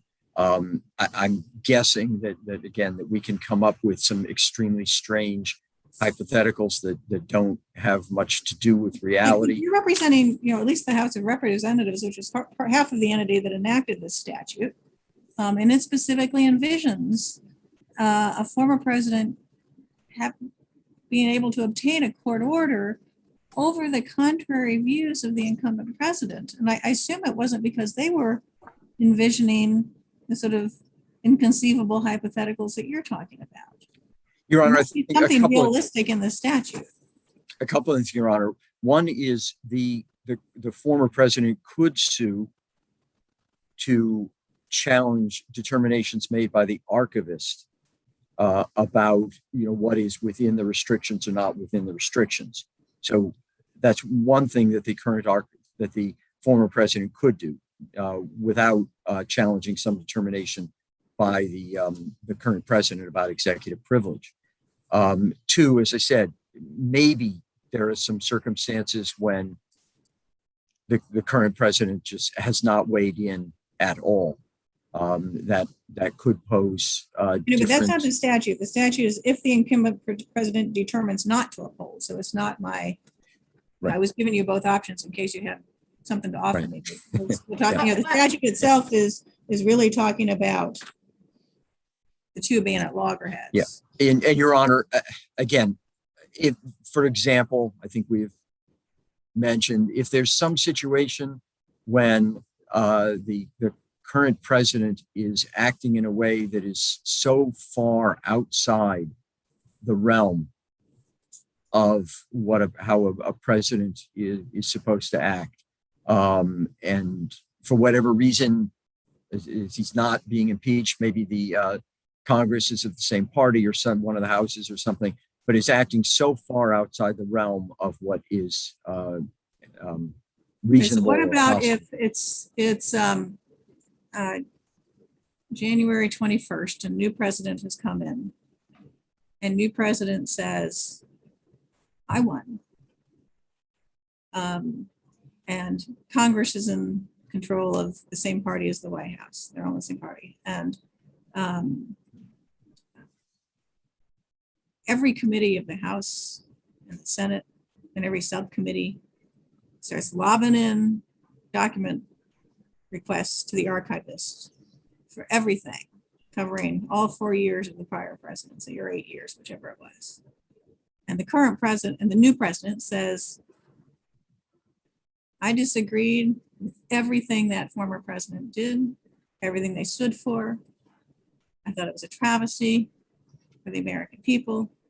And I think it's in the interest of the United States that every single executive privileged document be released to these committees and to the public. Go do it. And just because I disagree with everything that person did and stood for and said. And so it's in the interests of the United States, in the new president's judgment, to release everything. Needless to say, the former president comes to court. Hang on. What happens?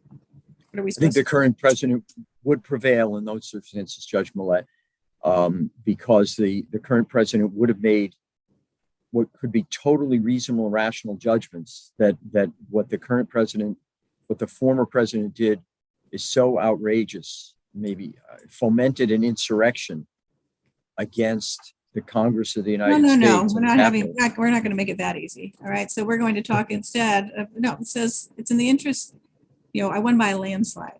American people really are unhappy with what happened.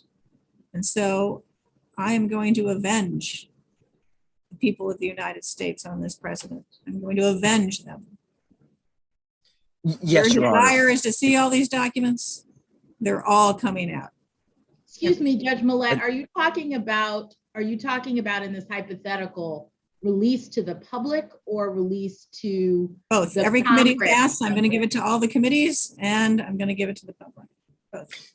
Yeah, Your Honor, the hypothetical, the way you've now framed the hypothetical would seem to be that the former president would have a strong argument that could be made, and that is. What would that argument be? Because the current president will have said it's in the interests of the United States and the people of the United States to see all this. I'm going to avenge their interests by this person that they resoundingly voted out of office.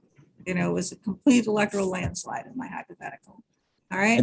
And I've made that judgment. And so what's the court supposed to do? That's not look at motives. Are we supposed to say, well, you got the interests of the American people, the interests of the public wrong?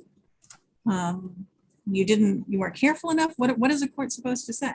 Right. And that's why your hypothetical is frankly a very difficult one. Let me go through it.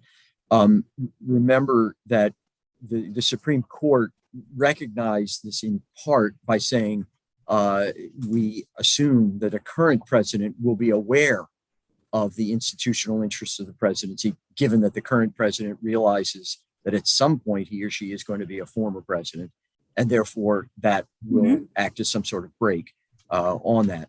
Two, however, if in your hypothetical, it's the current president saying, I want to punish that guy I beat. I just want to punish him.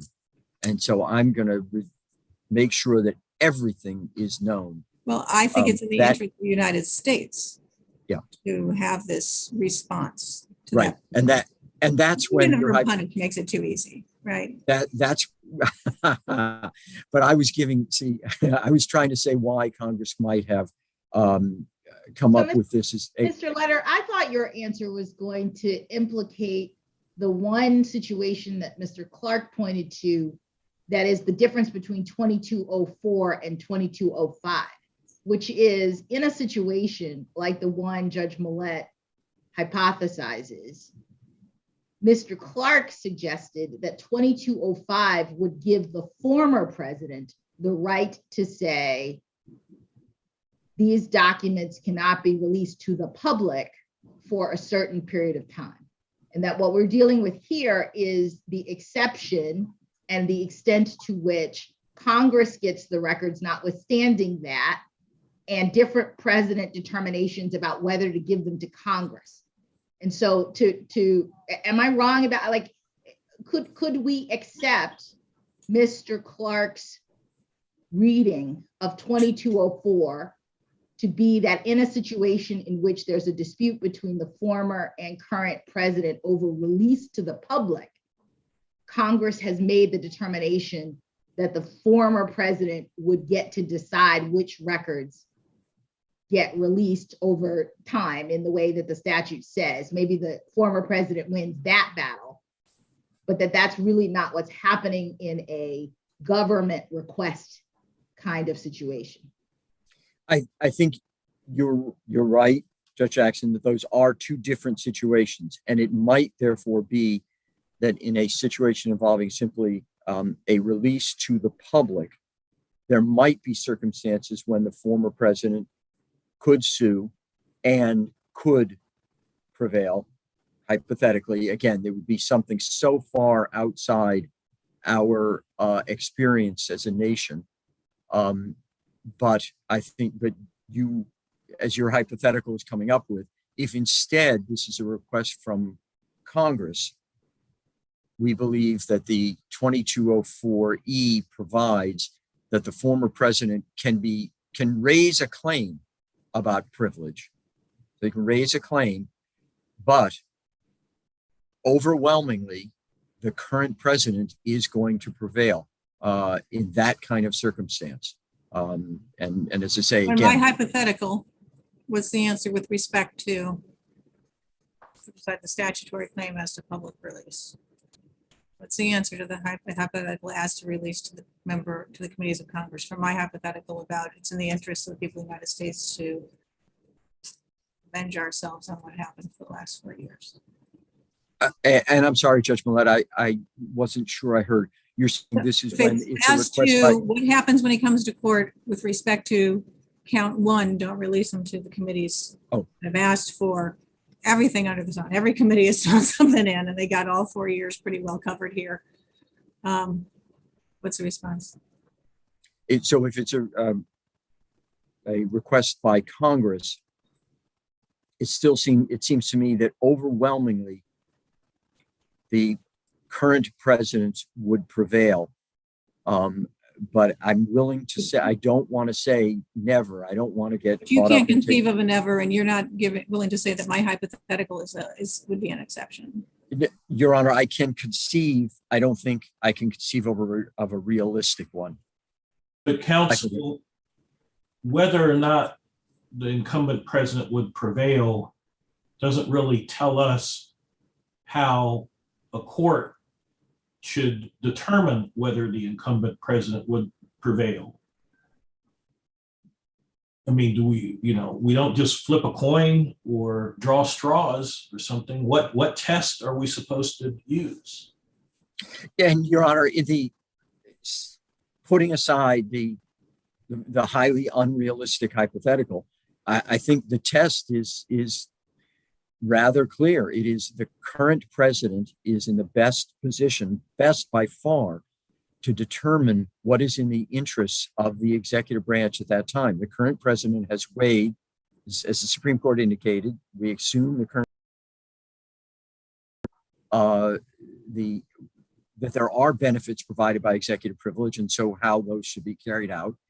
And then, but the current president makes a determination, as this president did, bringing it, back to this case. This president, as we know, said, we have an extremely strong interest here in the Select Committee being able to carry out this investigation as part of its legislative responsibilities, and therefore, in that situation, what the court should do is say, the current president has spoken, and that's it. We're done. Mr. Letter, can I test something, because I'm still interested in the language of the statute and the provisions that my colleagues have pointed out with respect to the former president's ability to bring a claim. What I'm noticing is that the statute, and I'm looking right now at 2208 C2C, which I think Judge Wilkins previously raised. It says, if the incumbent president determines not to uphold the claim of privilege asserted by the former president or fails to make a determination, the archivist shall release the presidential record subject to the claim at the end of the 90-day period, unless otherwise directed by a court order. And then this is the part that is I'm sort of homing in on. In an action initiated by the former president under section 2204E of this title, or by a court order in another action in any federal court. So to the extent that the former president is relying on the first part of that, a court order in an action initiated by the former president, I am wondering whether it is possible to interpret a court action initiated by the former president under that statute not to actually be putting the two presidents at loggerheads on the broad question of executive privilege, but to be a claim about whether the archivist has followed the rules with respect to what the statute gives the former president in terms of the amount of time or whatever else. It seems like it's very qualified language. The Congress is saying an action initiated by the former president under that section. And that section doesn't talk about constitutional rights or the extent to which the president can make a different call on executive privilege than the former. So in my hypothetical analysis of this, it would seem that the president can raise a constitutional claim, the former president, the incumbent president takes a look, says, you know what, for whatever reason, accommodations or anything else, I'm not going to invoke it. I'm going to waive it. And then to the extent that the former president still wants to say that those records should not be released, he can make a claim under 2204E about the practices of the archivist or whatever else, and the court can review that, because then we'd have standards, right? The statute actually says what is supposed to be done in a circumstance procedurally related to the records. So if the president has claims about those sorts of things, notwithstanding the incumbent's view of executive privilege, then he can raise it. Now, I don't know what to do about the second part of this, by a court order under in another action, and maybe that's where we get to, the former president raising the executive privilege claim in federal court. But I think I can still read 2204E as allowing the former president to make a kind of claim about the rights and privileges that the statute itself provides in an effort to prevent the release of documents that he believes are privileged or whatever else. Do you understand what I'm saying? That was a long-winded question, but what do you think about that? Am I misreading 2204? Do you concede that E allows for the executive privilege claim brought by the former president in contrast to what the incumbent president has said? As you recognize, it's a long question. I can't give yes, no, but exactly. Yes, a lot of what you say is correct. But remember, 2208 is specifically the provision that talks about disclosure to the public. So 2208 does not apply to this case. But you've said if there were instead a claim under 2208, yes, that even helps. That helps my scenario even more. So we don't even have the language of or another court order. We have only E. And if I'm reading E to mean, Mr. Former President, you can claim that the archivist didn't give you enough time, that as the statute requires, or that this is a personal record, not a presidential record, and you can come to court. If I'm reading it that way, then we don't really have a world in which the court is resolving a direct confrontation between the two presidents on the question of executive privilege, right? I believe so, Your Honor. But again, I want to emphasize, yes, that we're under 2208, but so yes, there are hypothetical situations in which a court could rule on certain things, depending on what the current and former president have down and said or nothing. I mean, that would mean that we don't have a situation that my colleagues are worried about. Presumably, hypothetically, that the court is being called upon to decide who has the better of the executive privilege issue. The incumbent would win because he's made the determination, and the only thing the former president can complain about in court is whether and to what extent the rights and privileges that are listed in the statute have been followed. Yeah, and again, Your Honor, I want to be very clear on this because this is very important. Yes, there may be claims that a former president can make in court under 2208 involving requests from the public for access.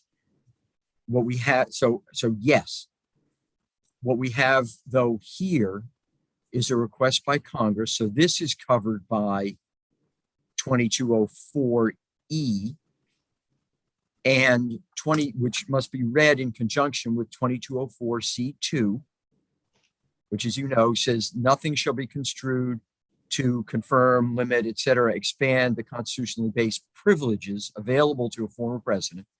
So that is executive privilege. So it's an executive privilege claim that would be brought under 2204E. And remember that the statute, a different statute, but in many ways related, in GSA contains similar language, where the Supreme Court thought that privilege meant executive privilege. So if I may, just to summarize again, if we have a case like this one, where it's a disclosure to Congress that's governed by 2204 E, 2204 C2, et cetera, and that means that the former president can raise privilege claims.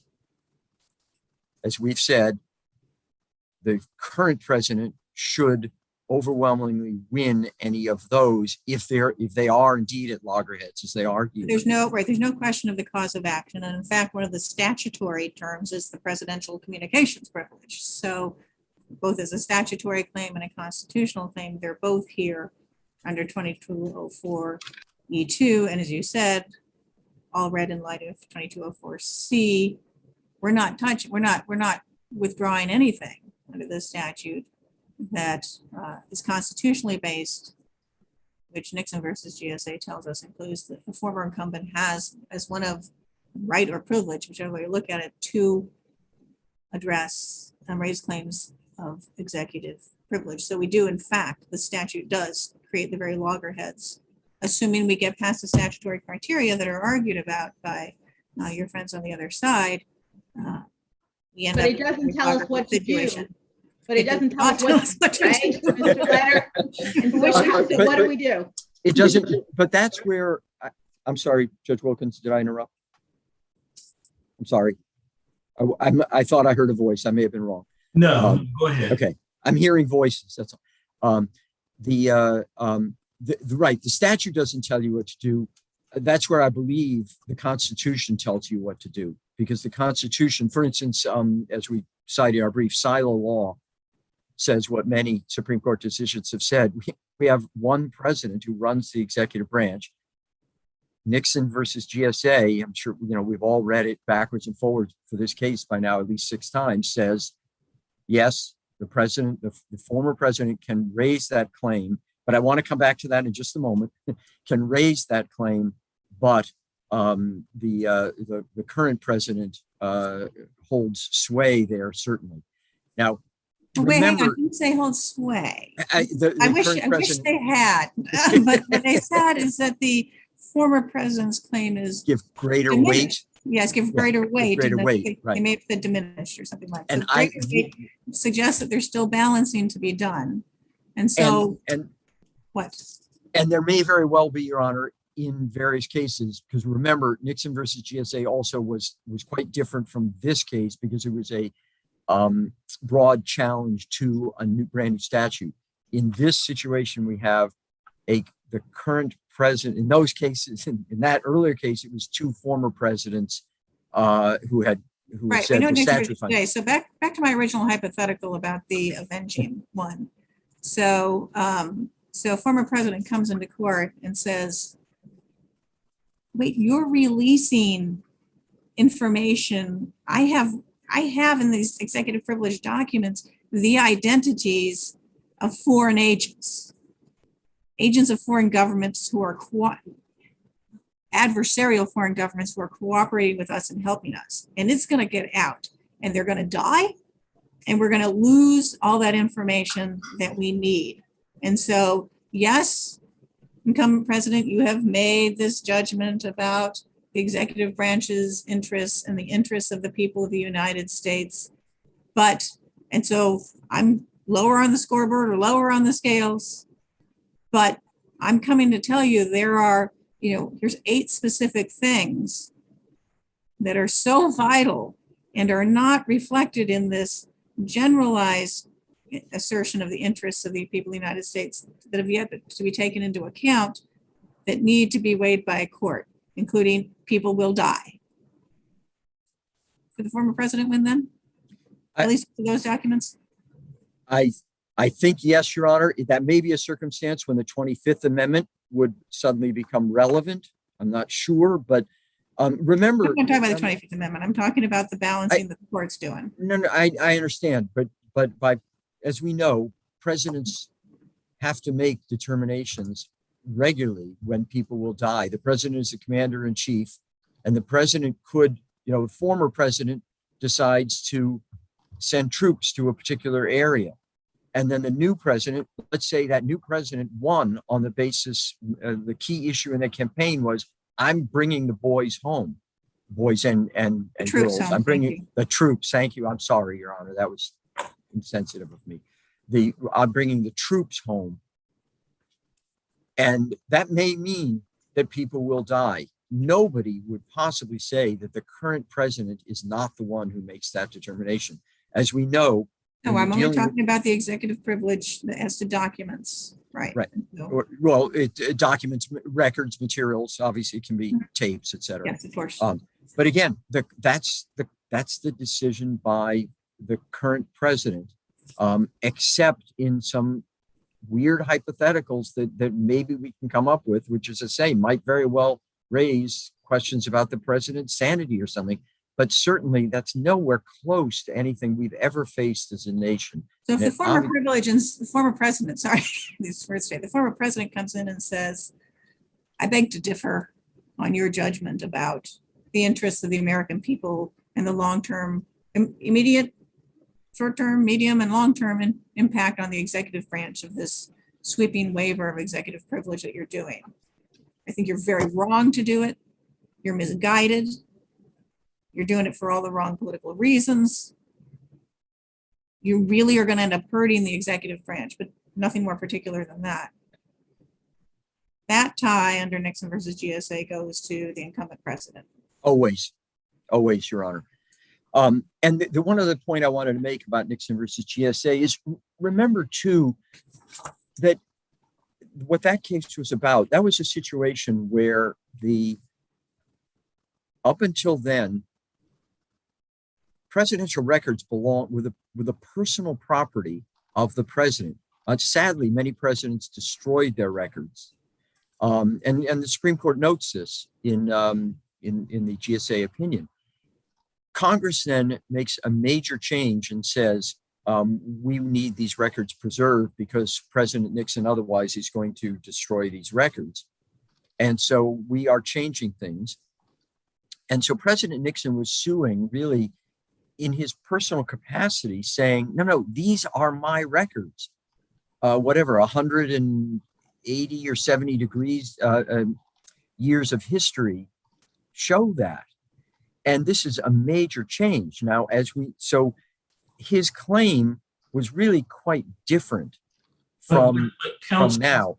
Counsel, I think, though, that there was a threshold issue that was raised that the Supreme Court decided that impacts how we should interpret what we're doing here today.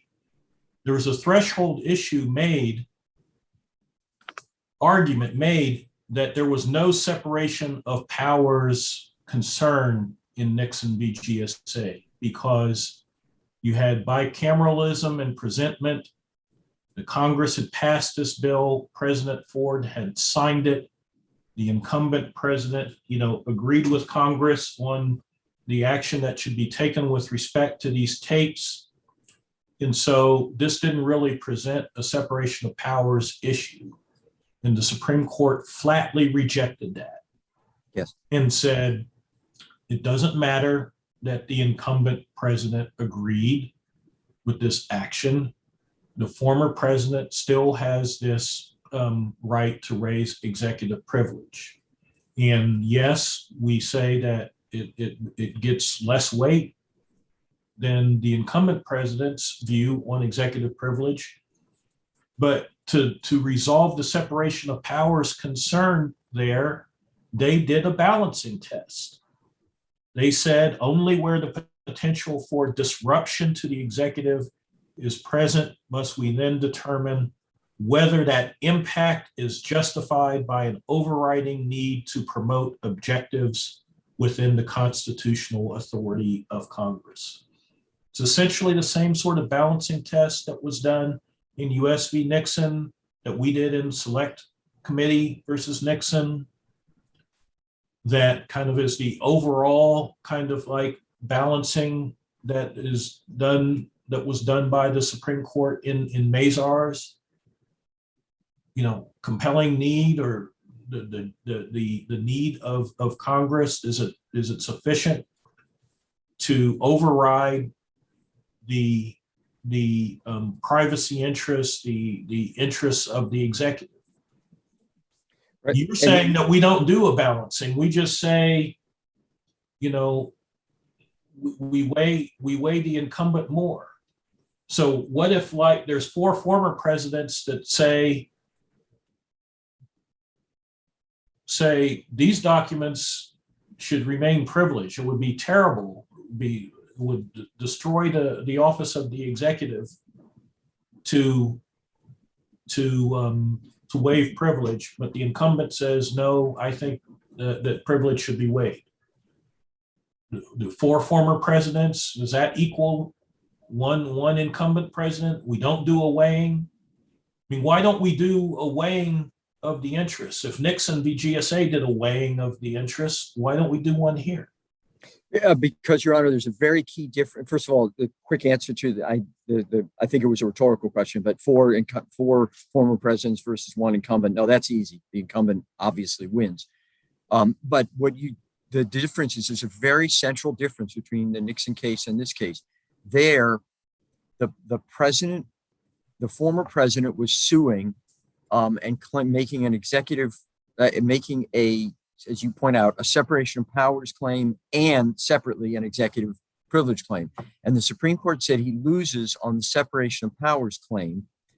This case, remember, is not about the president making a claim in his personal capacity saying, I own those records. We know he does not own those records. And by the way, remember, not only was Nixon making that argument, Nixon turned out to be right, because he later obtained compensation from the United States government because he did own those records until Congress changed the law.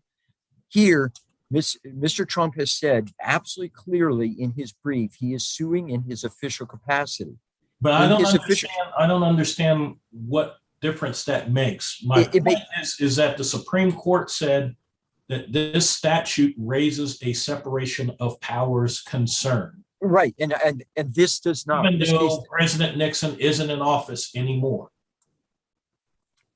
This case does not raise a separation of powers issue because the President Biden, the only head of the executive branch, and the legislative branch are in complete agreement here. So there is no clash. There is no separation of powers. That same argument was made in Nixon v. GSA. They said there's no clash because this statute, which is being challenged as facially unconstitutional, was signed by the incumbent president and passed by Congress. So where's the clash? The Supreme Court said there is still a clash. But again, remember, the clash there was because former President Nixon was saying those papers are mine. President Trump is not saying that. He can't say that. But the personal, his argument that the papers are mine didn't present a clash between Congress and the office of the presidency. It presented a clash between his personal property rights and the law. Right. And let me, though, if I can, just jump to, I've made the point, we think they are different, but in any event, but hang on that same. Well, before you in any event us, as part of the separation of powers analysis, it's a separation of powers analysis, notwithstanding the views of both President Ford and the Carter administration that defended the law. It seemed important to them that this law does not make the presidential materials available to the Congress. That was cited as part of their balancing of the separation of powers there. And this statute quite expressly does. That's right. So does that not change? So for some reason, they thought we're still going to balance separation of powers, even when the incumbent political branches are in agreement. We're still going to balance here. And this time, the balance, there's a different weight on the balancing, because this does make documents available to Congress. Right. Then the fact that this does make available to Congress, you're right, is a difference between the two. The fact remains that the only claim under the statute that the president can raise is his privileges. And so he can make an executive privilege claim, and as the current president, so there is no clash here between the branches. President Trump says, Mr. Trump says, I'm suing in my official capacity. And what we're saying is, you really have basically no official capacity here, except under the statute, you are allowed to make an executive privilege claim, which again was allowed in Nixon versus GSA. Mr. Letter, in Nixon versus GSA, I guess I'm confused by your concession that this wasn't about Congress's needs or interests or whether or not Congress could have access to the documents, because I had understood the Supreme Court, at least in part, stating that adequate justifications were shown for the limited intrusion into executive confidentiality, and that among those interests was Congress's interest in preserving the materials to restore public confidence, Congress's need to understand how political processes had in fact operated. And that's why the Supreme Court suggested, at least in this part of the opinion, that the intrusion on confidentiality of the executive was justified because Congress had made the determination that these records needed to be preserved and treated as public records, not private records, because it may need them to facilitate a full airing of the events leading to his resignation, that there were important governmental and historical reasons for the preservation of the records. So it seemed to me that the Supreme Court was contemplating that Congress could access these records, the public may access these records, and that's why it was constitutional in the separation of powers balancing to have a statute that says these records are public records, they belong to the United States and not to the president. Am I wrong about that? I mean, there was a congressional interest in this. Your Honor, you are exactly right. And Frank, I was about to make that point. Yes, you're exactly right. And in fact, let's look at the other highly relevant case here, U.S. versus Nixon. You know, Mr. Trump here makes the same claim. Well, U.S. versus Nixon was about simply an in-camera inspection by a judge pursuant to a criminal trial subpoena.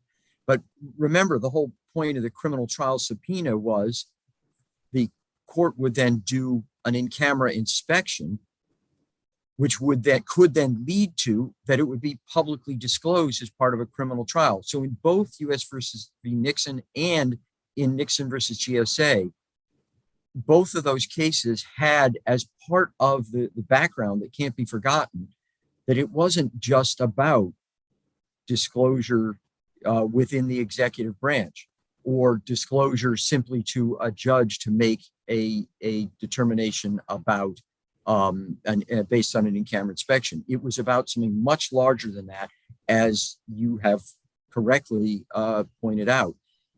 All I was going to do, Judge Millett is saying, make these points, but in any event, we and President Biden here win anyway. If you're going to do any kind of balancing, the balance is the interests of the executive branch versus the interests of the legislative branch. And that's where I come back to, and I will not be shaken from. There is no clash here between the branches. The president has made a decision that he explained about the important interests of the American people in having the select committee get to the truth here. And so the president is completely in agreement with Congress in this situation. So there simply is no separation of powers claim that a former president can make that could. But as part of evaluating the executive privilege, whether it is overridden, you typically do a balancing. just as was done in Nixon v. GSA. That's what we did in Senate Select Committee. And when you do a balancing, you weigh considerations such as the scope of the requests, the necessity of the information, and indeed, because of a ruling by our court that there wasn't a necessity for the records, the court upheld the executive privilege claim in Senate Select Committee, right? Your Honor, Senate. If we start doing a balancing test, don't we have to consider things like that? Scope of the request, the necessity, burden, et cetera? Your Honor, remember in Senate Select Committee was completely different. It was a sitting president. There was a clash between the branches. There was a separation of powers issue. There is none here. And so, no, I don't understand your argument, counsel. You're saying that if a former president raises executive privilege, you don't do a balancing test, but if an incumbent president raises executive privilege, you do a balancing test. That's exactly right, Your Honor. So, and here's why that makes perfect sense under Supreme Court doctrine, because we have one president. That one president is in charge of the executive branch. That president has done the balancing. It's up to that president to make the balance. That president has made the balance, and he said, part of what he said is the need here is extremely pressing. It's so great that this executive privilege is not appropriate here. As far as separation of powers, I'm going to say it one more time. Senate Select Committee is a completely different case, just as Mazars is a completely different case. There is no separation. Different case because that involved a former president. I'm sorry, which did? Nixon v. GSA involved a former president, and they said there is a separation of powers concern here. But again, they recognized they dealt with President Nixon's argument, and what I'm suggesting is it was in a different context, especially because, remember, here we have the incumbent president has actually looked at the documents and done the balancing. If this isn't a claim, a constitutional claim facially against a brand new statute, this is about specific documents in a specific context. So, Mr. Letter, at a minimum, even if you're right, or Judge Wilkins is right, that nevertheless, there's some balancing for the court to do in a situation like this. You say the incumbent president himself, in a situation that we are in, has done the balancing of the various factors that we would ordinarily do if it was actually a dispute between the legislature and the executive. So he's done it in this situation, and he agrees with the legislature. So you say that should be enough.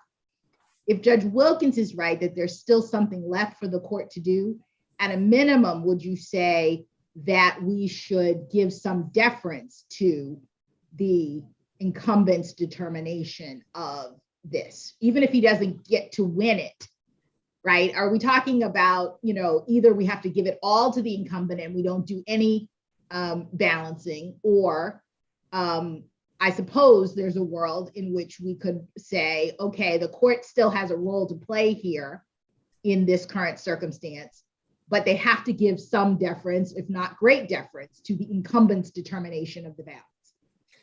Yes, Your Honor. And indeed, I'm trying to think of what the court order would be like in this case. The court would say, no, we know better than the current president does, that Congress is not entitled to this material. I don't know what the why would be.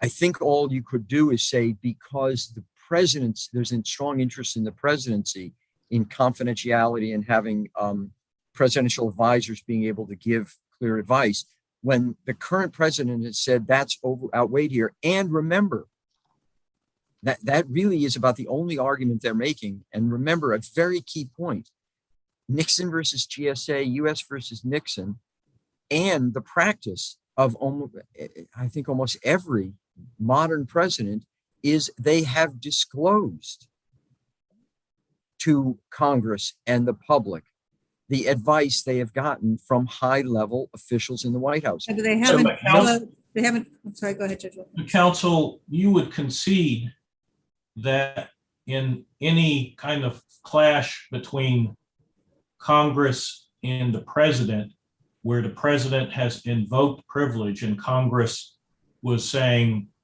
we should get these documents notwithstanding the executive privilege because our need outweighs the interests of the executive, and you came to court, you would want us to overrule the incumbent executive's determination about the interests of the executive there so that you could get the documents, right? Exactly as US versus Nixon. You would do exactly what. So you're saying that the court can overrule the incumbent president to give Congress documents, but the court can't overrule the incumbent president to say that Congress can't get documents. You want a one-way ratchet. Yes, Your Honor, because again, remember, this is so essential. I cannot emphasize this enough. Remember that we're dealing with a question of are the branches in conflict with each other? In this case, the branches are not in conflict with each other. When the branches are not in conflict with each other, there is nothing really for this court to do as far as separation of powers. If the president and except to the extent that the former president representing at least, having some standing to speak up for the executive branch does say that there's a conflict. And no, he can't say there's a conflict. He can say President Biden is wrong. President Biden doesn't know what he's doing. And so I want a court to tell President Biden, you are so far wrong that this requires the Article 3 branch to step in and override both the Article 1 branch and the Article 2 branch. I find it very difficult to come up with, as we talked before, of a hypothetical that is anywhere close to realistic when this court or any court would feel that it was appropriate to do that. When even if you had 4 former presidents, you would still say the court could never find that they might have a better understanding or their views should merit more weight than the one incumbent president. Oh, obviously, Your Honor, because only the current president knows the situation. Only the current president knows what is in the national security interests of the United States. Former presidents have no special knowledge. As I started out with, Chief Justice Marshall said, they go back to the private sector. Well, I don't know why Nixon v. GSA was written the way that it was, why Public Citizen v. Burke was written the way that it was, why Nixon v. Freeman from our circuit was written the way that it was, because it might as well just say, whatever the incumbent president says goes. And the former president's views have no weight. I don't, as we've been discussing, we probably can come up with some hypotheticals where the former president's views would have weight. We probably can. I'm not aware of any that are realistic. And it seems to me that therefore, and I'm fairly sure that you're going to hear the exact same thing from Mr. Boynton. Therefore, there is no clash between the branches. When there is no clash between the branches and no private interest. Remember, Nixon versus GSA, there was a private interest. In this case, Mr. Trump has said, I'm suing merely in an official capacity. So this isn't a question where the president and the Congress are getting together and ganging up on some private rights. So under those circumstances, this is not, it would be astonishing for this court to override the current president and Congress. And I don't think that the Freeman case or the Burke case are in any way inconsistent with this. Those were cases where involving what was to be done, how the former president's records were to be dealt with, what standards were to be applied within the executive branch, and private parties then were suing about that and arguing what should happen. And if I recall correctly, Nixon versus Freeman was about the very thing I was talking about before. President Nixon actually did have a private interest, and he got many millions of dollars from the United States government. But that has nothing to do with what we are talking about in this case. And obviously, in order to affirm the judgment below, this court does not have to say there are no circumstances we can conceive of when the former president might prevail. You don't have to do that.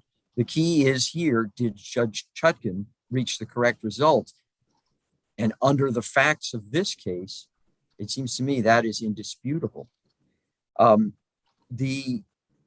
had some notes here about some of the other questions that were asked. If you give me a second, I just want to skim them to say, oh, I'm sorry, Judge Wilkins, you had asked my friend about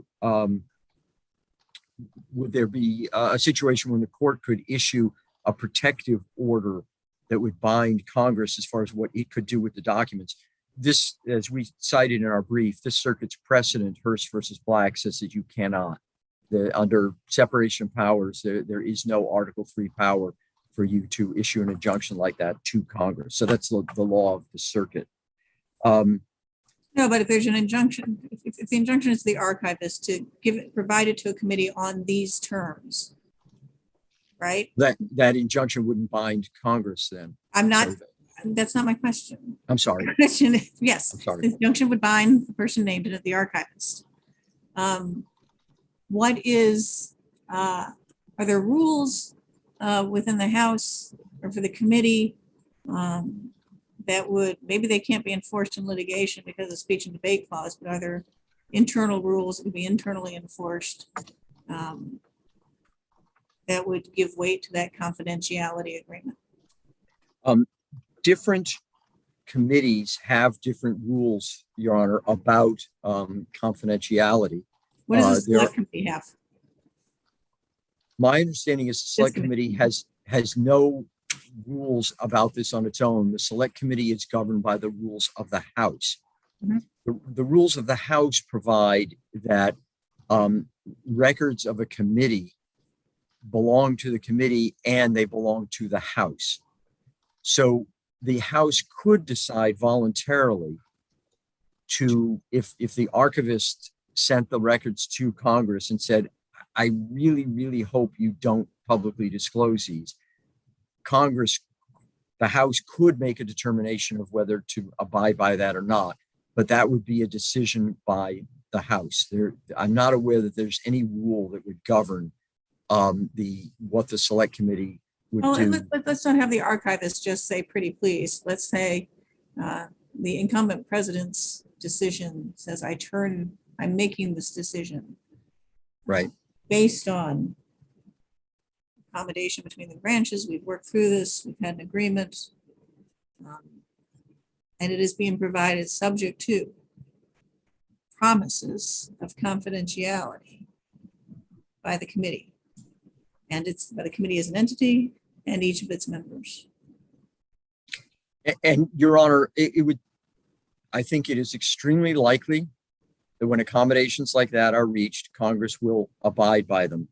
But neither the president nor the courts have any authority under the separation of powers to issue any kind of binding decision rule. Well, I'm just asking what would happen in practice. In practice, would there be consequences if a member then breached that agreement? Would there be consequences for that member? There could be consequences, yes. Remember that the speech or debate clause does not apply to Congress itself. So Congress could discipline a member who violates House rules about confidentiality. Remove them from the committee. I'm sorry, Judge. That's essentially what I was getting at. Yeah, you can't issue a protective order that binds Congress, but you could issue a protective order that says that the archivist can't disclose this to Congress unless and until there's an agreement about confidentiality that says X. And then maybe it can't be enforced in court, but just like any member of Congress can't take like some classified document that they got in the Intelligence Committee and decide to go out on the House floor and disclose that document because they think that the American people need to know it, and do that kind of without any consequence. You could construct a scenario here that would protect these documents in a similar fashion, couldn't you? Your Honor, I have to answer yes or no and say, yeah, you could construct something like that, and you presume, right, under law, you presume that Congress acts in good faith, and therefore it is, I would think, extremely likely that that agreement will be followed. If an individual member of Congress chooses to act in a renegade manner, as you know, there's nothing that the courts or the president can do about that. That's the framers made that decision. That's binding. Congress could discipline such a member. And so that is a way that Congress has of enforcing something like that. But I don't want to mislead. Understood. But my point is that it's not inconceivable that the court could order terms of the disclosure by the archivist that would have some practical effect, even if they couldn't be enforced by contempt against Congress. But assuming that everybody is acting in good faith and abides by their agreements and isn't going to flout the law or the spirit of the agreement, that the court could place some limitations on the disclosure by the archivist that would likely or more than likely ensure some restrictions in confidentiality, right? Exactly, Your Honor. The way you framed it just then is key. And so, yes, I can agree with you on that.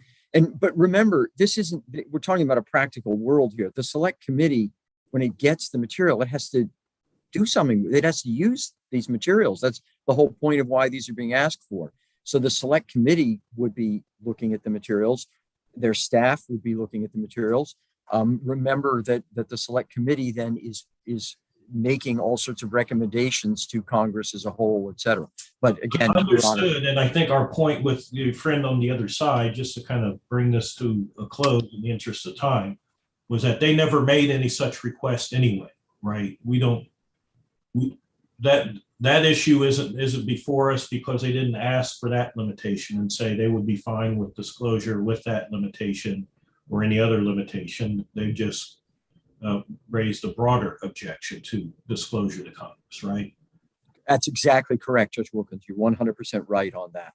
Mr. Letter, in the interest of time, I actually have two just sort of quick other points, if my colleagues will indulge them, which is I'm trying to understand whether all of the PI factors at issue here actually turn on the likelihood of success on the merits. So that if we disagree with the former president's claim that he would win on the merits, does he necessarily lose the irreparable harm point because he's saying that he'll be harmed by the confidential nature, by the release of confidential documents, but the merits is the determination about whether or not he has the right to withhold them? And then what about the public interest and the balancing of the equities here? If he can't succeed, does he necessarily lose on that as well? That's exactly, Your Honor. I think your observations here are very perceptive. Yes, in determining the merits there, I believe you would automatically then have ruled on those other two factors. As you know, the Supreme Court and this court have said the public interest prong, it applies in a special way when you're dealing with the government, which we are dealing with here. the two branches. And yes, in order to have ruled that there was no likelihood or little likelihood of success, you would have held that there isn't an injury here to Mr. Trump, because that's not what executive privilege is, not for Mr. Trump, it's for the presidency. All right, and then my only other question is about remedy. So if we were to affirm the district court's denial, I would think that the reasons for our administrative injunction preserving our jurisdiction would be resolved, and there wouldn't be any present need from our perspective, jurisdictional perspective, to maintain that temporary hold. So would we dissolve that injunction at that point? Would the records be released immediately? Should there be some consideration given to the right of the former president under that hypothetical situation for further review, or how should we think about that? Your Honor, yes, you would dissolve the injunction. On this, I think this question has to be asked to Mr. Boynton, because as you know, the records are in the possession of the executive branch. We think that the stay or injunction pending appeal should be dissolved, and that the records can and should be turned over immediately. But as I say, we don't have the records. And I'm going to definitely be quiet in a second. I just want to point out one other thing, unless the court has other questions. There was talk about accommodations. Remember that in the Lassiter declaration, joint appendix, page 128, paragraph 25, he points out that there have been accommodations that are already being made between the executive branch and the legislative branch. And so that is the requirement. There was a deferral of a request. What does the deferral of a request mean? It meant that as you know, there are many records involved here. The archivist has agreed to examine them and turn over records on a rolling basis. So what the archivist suggested was that on certain records, we could defer them so that wouldn't get in the way of the archivist and the White House performing its function. I'm going back to where I started. What does defer mean? That I think that means the committee hasn't chosen not to pursue that claim, or is it withdrawing as to those documents? No, there's no withdrawal. They're tabled for now. What you just said. Right. Yes, we're not withdrawing. We're saying yes. Those are put aside. So by agreement of the two branches, those are put aside, and it may very well for the time being. Yeah, exactly. Yes, Your Honor, and it may be that is permanent then. When after this litigation is over, after the archivist has or the President Biden may not, push come to shove, may decide to assert privileges to those. That can happen at any moment. Yeah, exactly, Your Honor. That can happen at any moment. Deferral reserves the ability to, I guess I should ask Mr. Boynton, or he can tell me if I'm wrong, but deferral at this point certainly reserves the ability of the President Biden to assert privileges to those documents. Absolutely. And so should we be concerned as a practical matter about the court sort of interfering with this process of release and accommodation that is ongoing? I mean, is there some aspect of this that is kind of akin to, do we have a final order? Are we in a place where the court can review privilege in a meaningful way without interfering with the processes that are ongoing in the negotiations between the legislative and the executive? Absolutely, Your Honor. And as I believe Your Honor is very familiar with the Supreme Court decision in Eastland, where the Supreme Court made clear that the courts are to be extremely wary of issuing injunctions that interfere with an ongoing congressional investigation for legislative purposes. So yes, that's why we hope that this court will rule very expeditiously and will affirm Judge Chutkan and vacate the existing injunction, because this is interfering with something that is going on right now with immense speed. And these are key documents, as President Biden recognized, these are key documents that the Congress should have and they should have them right now. The committee have a sort of, it may not have a formal timetable, but a sense of when it needs to at least issue maybe a first report on this to allow legislation before the next election. I'm just trying to get a sense of the compressed time frame here. Your Honor, meeting urgently, and we are too. But I have not heard Chairman Thompson or Vice Chair Cheney give any kind of dates. So I'm not aware of anything that I would feel comfortable saying to the court as far as timing. It's just they're moving at breakneck speed. Thanksgiving has not slowed us down at all, sadly. So the select committee is moving very, very rapidly. So no, to my knowledge, I'm not aware of any time guidelines, et cetera, that the chairman has announced. My colleagues have further questions? All right, thank you, Mr. Letter. We're just under an hour on you, so thank you for your time. Mr. Boynton, I hope you didn't make lunch plans. Thank you, Your Honor. I did not make any lunch plans. I apologize for the delay. No problem. I'm happy to launch right into things here. Or if the court wants to take a quick break, that's okay too, however you prefer. I'm ready to proceed. Are my colleagues ready to proceed? Yeah. That's fine. Excellent. May it please the court, Brian Boynton from the Department of Justice.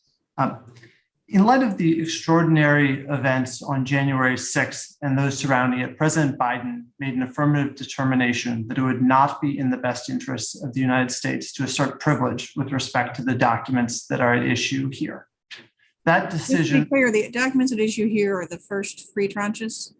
That's correct, Your Honor. That's all that's at issue in this PI, and that's what we're here talking about. There will be more tranches to come, and those will be reviewed by the administration carefully, and determinations will be made then about whether or not to assert privilege. The accommodations process will occur. It has already been occurring, and it will continue. And there's every reason to think that some of the requests will be narrowed and that there may well be some assertions of privilege down the road.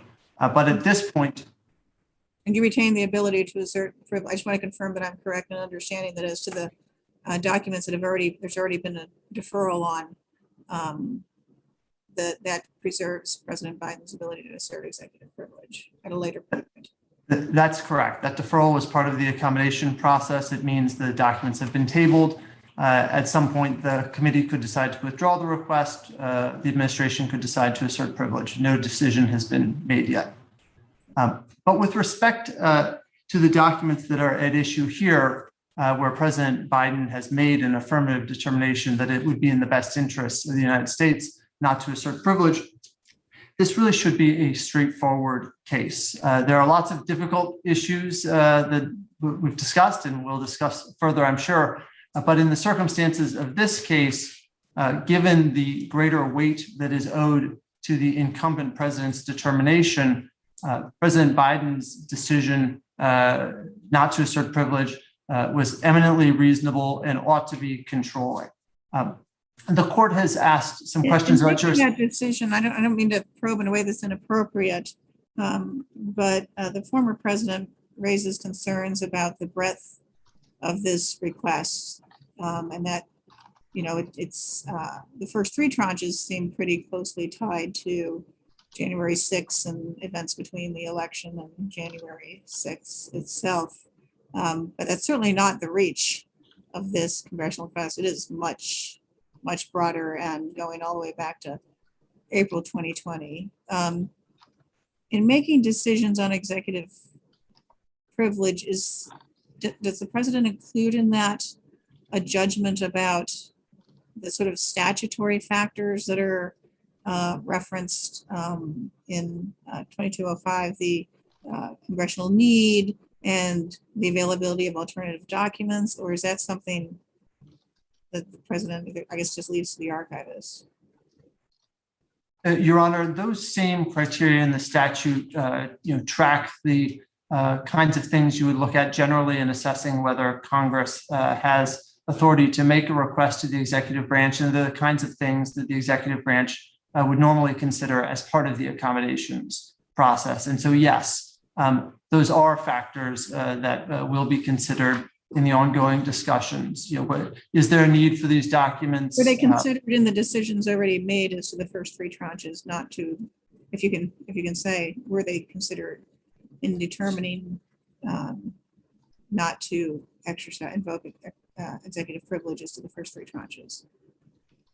What I can tell you is that the documents, were carefully reviewed, by the White House, as reflected in the White House counsel's letter. A determination was made that Congress had a compelling need for these particular documents that are at issue. And so, yes, there has been a determination about the needs for these particular documents. What about the second prong? I'm sorry, go ahead. But does that, I thought that your brief was saying that kind of like a broader determination had been made by President Biden, which was that executive privilege was not going to be asserted for anything that fell within the scope of these requests, not just the first three tranches. Did I misread that? Your Honor, so far, the determinations that have been made to date relate to the particular tranches of documents at issue. There has not been a determination that every document that falls within the breadth of the requests would be disclosed, or that would be in the interest of the United States not to assert privilege with respect to that broader set of documents. Those are determinations that will be made down the road. What about the second statutory factor on alternative sources? Your Honor, that is something that generally is considered as part of the accommodations process. There's have not been any arguments that I'm aware of that the particular documents at issue in these first three tranches are from some other source. The former president in his brief makes arguments generally about the availability of documents from other sources, but does not make any particularized arguments about the documents at issue in these first three tranches. Down the road in future tranches, if there are arguments about the availability of documents from other places, yes, those are things that would be considered. I'm happy to continue along these lines. I'm also happy to discuss the jurisdictional and cause of action questions and then return to the executive privilege questions, however the court would like to proceed. I'm going to ask you the same question I've asked everyone else, and that is, what is the position of the executive branch on the United States government on what courts are supposed to do if, assuming the statutory criteria are found to have been satisfied, at least as to these tranches, and we are left with the decision of the incumbent president that executive privilege is not warranted in this case, which Nixon versus GSA says at a minimum gets more points on the scoreboard. On the other hand, we have, Nixon versus GSA talks about executive privilege. It diminishes over time, but this one is pretty quickly on the heels of former President Trump leaving office. So I think on his side of the scale, although they have not argued this point, on his side of the scale, the recency of it has to count for something on the nature of his interests. And so, one, what is the legal test we should apply? Is it just the same balancing test we would do for Congress versus an incumbent president? And two, what, in whatever that test is, can you include what weight, deference, treatment, extra points is accorded to the incumbent president's decision? Yes, Your Honor. So let me start first by saying we don't think it's the same test that applies when an incumbent is asserting executive privilege. This is a unique situation. We're not aware of any case that has dealt with a situation where a former president has asserted privilege and the incumbent president has made an affirmative determination not to assert privilege. This is different from Nixon versus GSA for the reasons that have been discussed. In that case, President Carter was defending the constitutionality of the statute and the general scheme, but there was no individualized evaluation with respect to particular documents.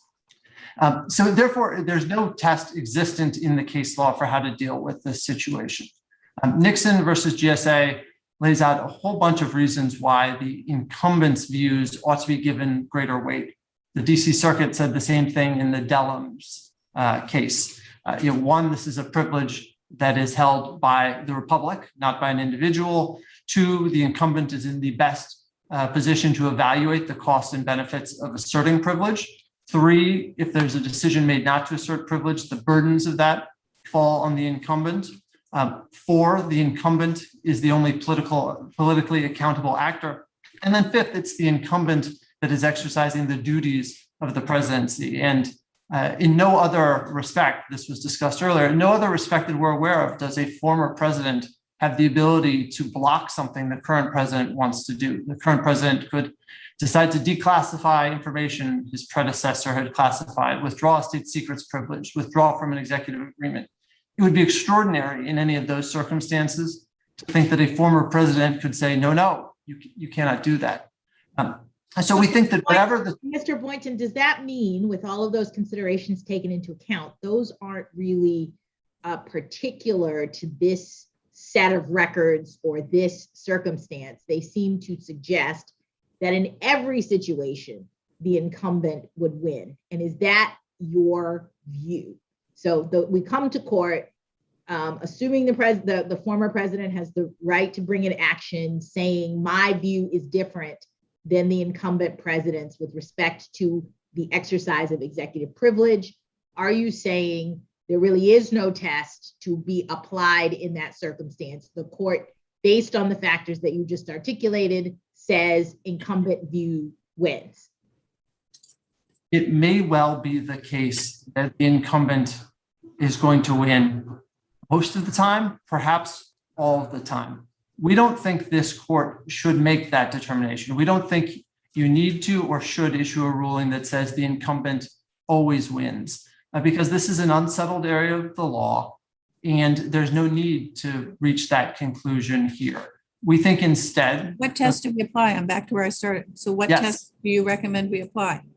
I recommend that the court review deferentially the incumbent's decision that it is in the interest of the United States not to assert privilege. I think that would be an appropriate test if the court were to determine that some test had to apply here. And that would mean— Reviewing the decision like an APA type review with deference. We're going to look and we're going to say, does this make sense to us? Or do we take that as a given and that judgment as a given, and then we just balance to see what's on the other side of the scales? Those are two different ways of analyzing this. I agree, Your Honor, and I don't think this would be like the APA. This is a very different context here. I think if there's any kind of review a court would engage in, it would have to be a highly deferential review that asks whether the decision could be objectively rational. It wouldn't be any inquiry into particular motivations. I don't think a court is in a position to do that. And it can't simply be some kind of de novo assessment of whether the court believes it's in the interest of the United States to disclose these documents. The incumbent president is uniquely well situated to make the determination about what's in the best interest of the United States. And so any kind of test here would have to be one that was extremely deferential and would only block an incumbent president in the most extreme cases. And I don't think the court should definitively hold that there are any cases in which the former's views should displace the incumbents. But I think the court could proceed under the assumption that there could be extreme circumstances in which the former would win, but then conclude that in the circumstances of this case, the incumbent's claim is rational on its face and is not one that the court is in a position to second guess. I think that's largely what the district court did here, and it seems like the right approach. Rational on its face. So here we have a written explanation from the White House counsel.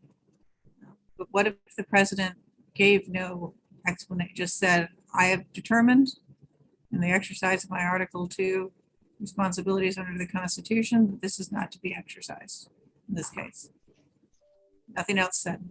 Yes, so I don't think this is like APA review. There's no requirement for a written record. There's no requirement that. How do we decide under your test that that decision is, I think what you said, objectively rational? It could be similar to the way courts review legislation under a rational basis test, asking whether there's any conceivable basis on which the president could have decided that this was in the interest of the United States. I don't think it would be a test that looks at particular motivations. That would be impractical and intrude too greatly into the presidency.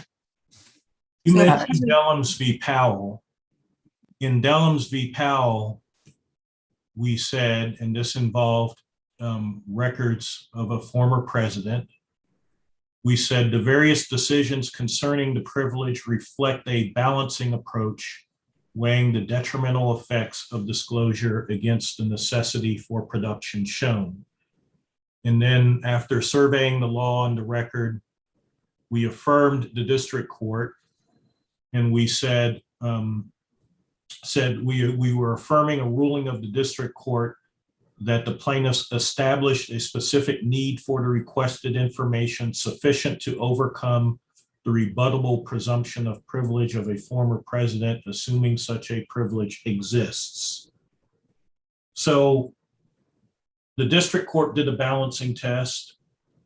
We affirmed their balancing test, and we said, generally speaking, in determining privilege questions, executive privilege questions, we do a balancing test of kind of need versus and determine whether that overcomes the kind of intrusion on the office.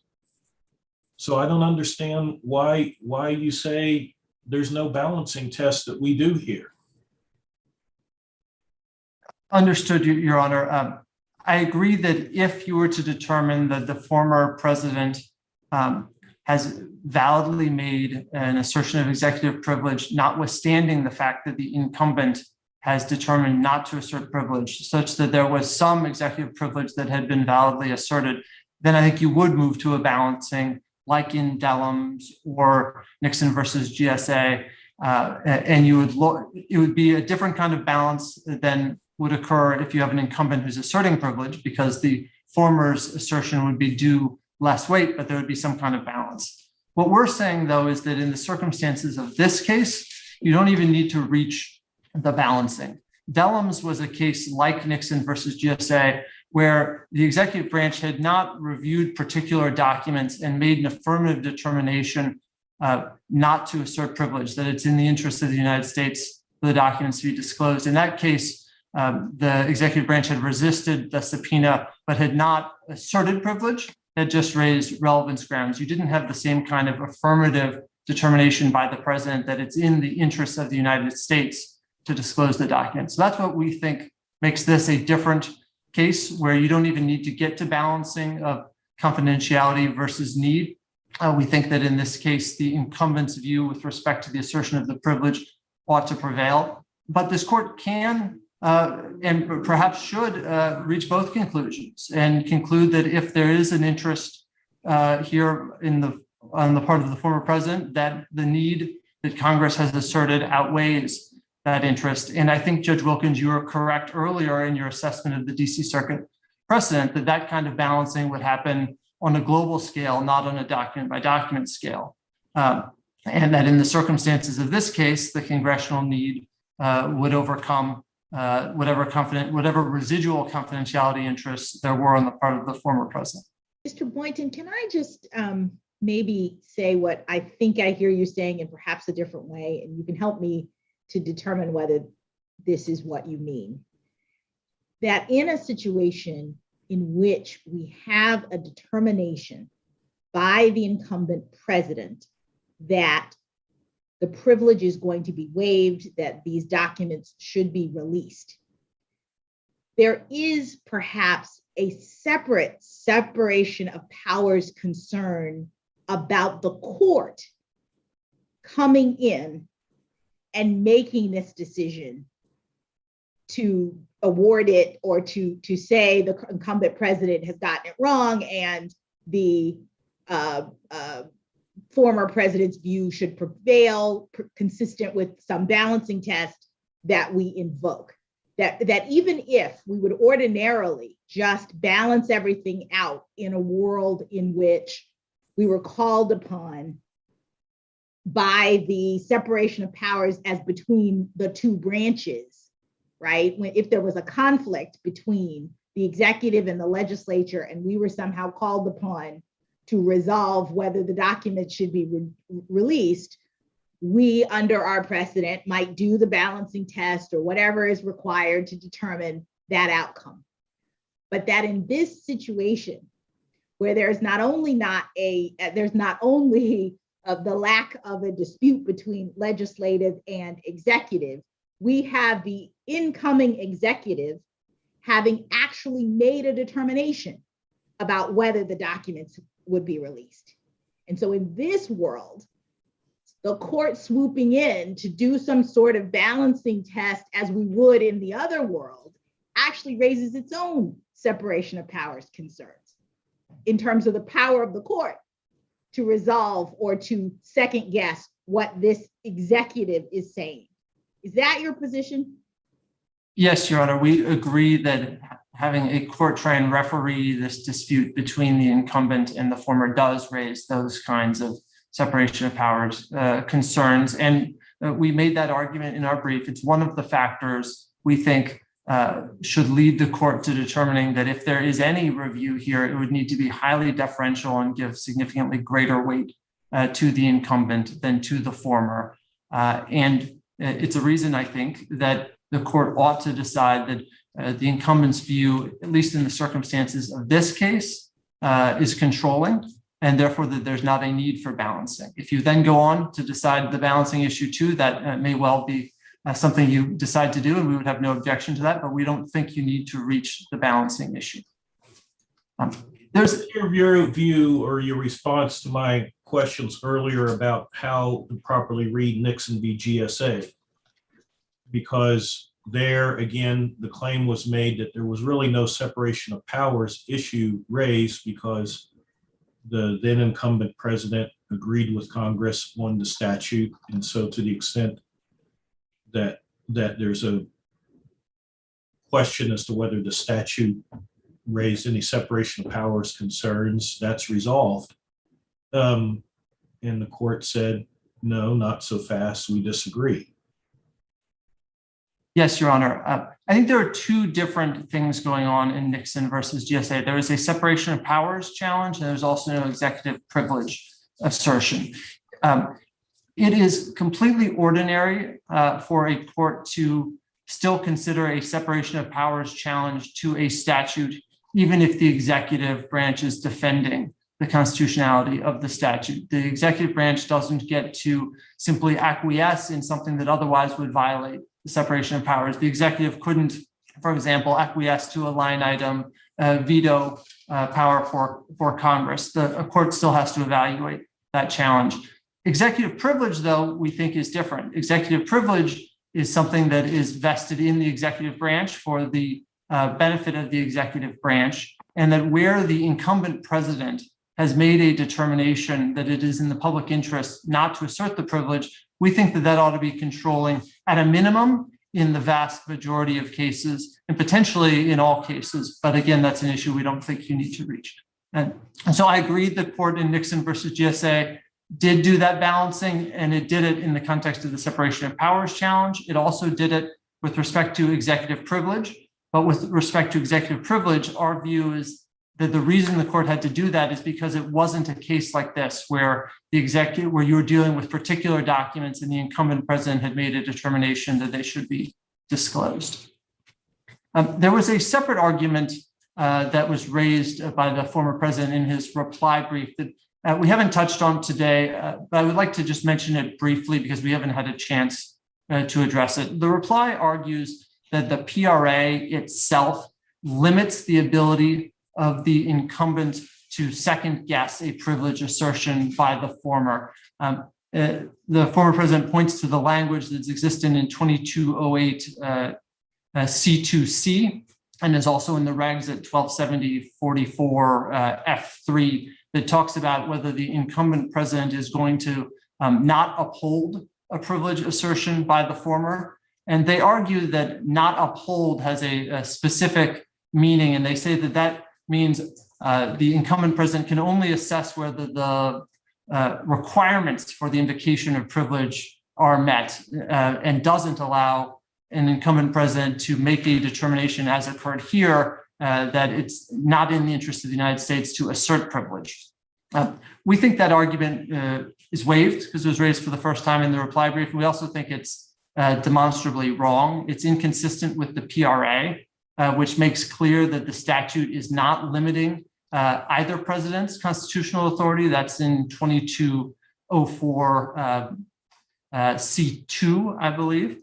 And there's also nothing in the text of the language not uphold that says that what the incumbent is allowed to do is only determine the legal validity of whether a document potentially could be subject to a claim of privilege. And there are no cases supporting this not uphold argument as well. And it's also contrary to the legislative history of 2208. There's a House report and a Senate report, neither of which give any indication that 2208 was designed to limit the authority of the incumbent president. In fact, it's to the contrary. They talk about how the process there mirrors the process in the Reagan and Obama executive orders, which gave more authority to the incumbent president by making disclosure the default in a circumstance where the incumbent president has decided not to invoke the privilege. So that was just a new argument in the reply brief that I wanted to touch on. It relates. Sorry. Did you want to finish up that point? Go ahead. No, I was done with that and was going to transition to some of the other statutory issues. So I'm happy to pause for questions. Yes, back to discussing sort of the court's role in this. Can you help me understand from the executive branch's view what the nature of a former president's continuing executive privilege interest is? It's not any personal interest in confidentiality. You know, I promised someone I wouldn't say that. It's nothing personal like that. They've made it quite clear this is an official capacity privilege. And GSA says, and it's not to try to second guess or override the assessment of the interests of the United States or the executive branch, because we nod to the incumbent on that. So what exactly is the interest? That's a good question. And you're exactly right that it is not a personal interest. Nixon versus GSA makes it very clear that it's an interest of the executive branch.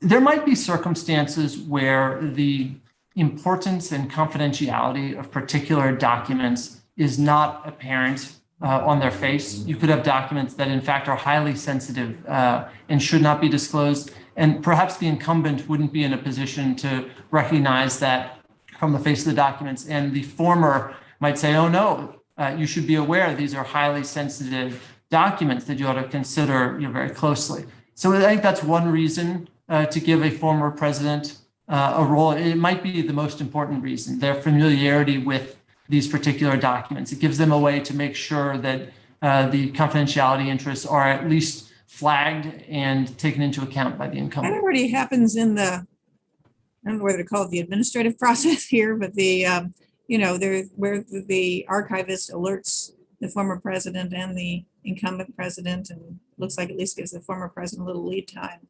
And so anything like that would have already been communicated under the statutory scheme here and under the regulations would have already been communicated to the incumbent. And I guess when, of course, assume that was factored in when the incumbent president makes a decision. So when the former president shows up in court, what interests do they, if there is a balancing, what interests are they supposed to put on the table? So there is a question about the circumstances in which a former president can in fact come to court to assert privilege. But let's assume for current purposes that 2204E does permit a former president to bring an action in court to challenge, to bring an executive privilege challenge. And you haven't challenged that thus far in this litigation. So Correct. You guys Correct. at this stage are accepting the cause of action. Correct. That is correct with respect to an assertion of executive privilege.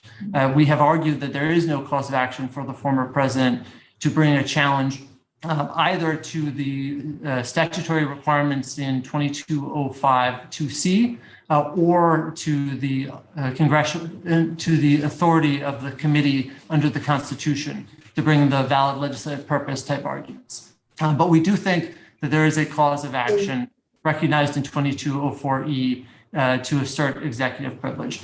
And in that, in those sorts of cases, the former president could make these kinds of arguments I alluded to a minute ago, that there are particular confidentiality interests inherent in particular documents. That has not occurred here, right? There's been no particularized arguments with respect to specific documents.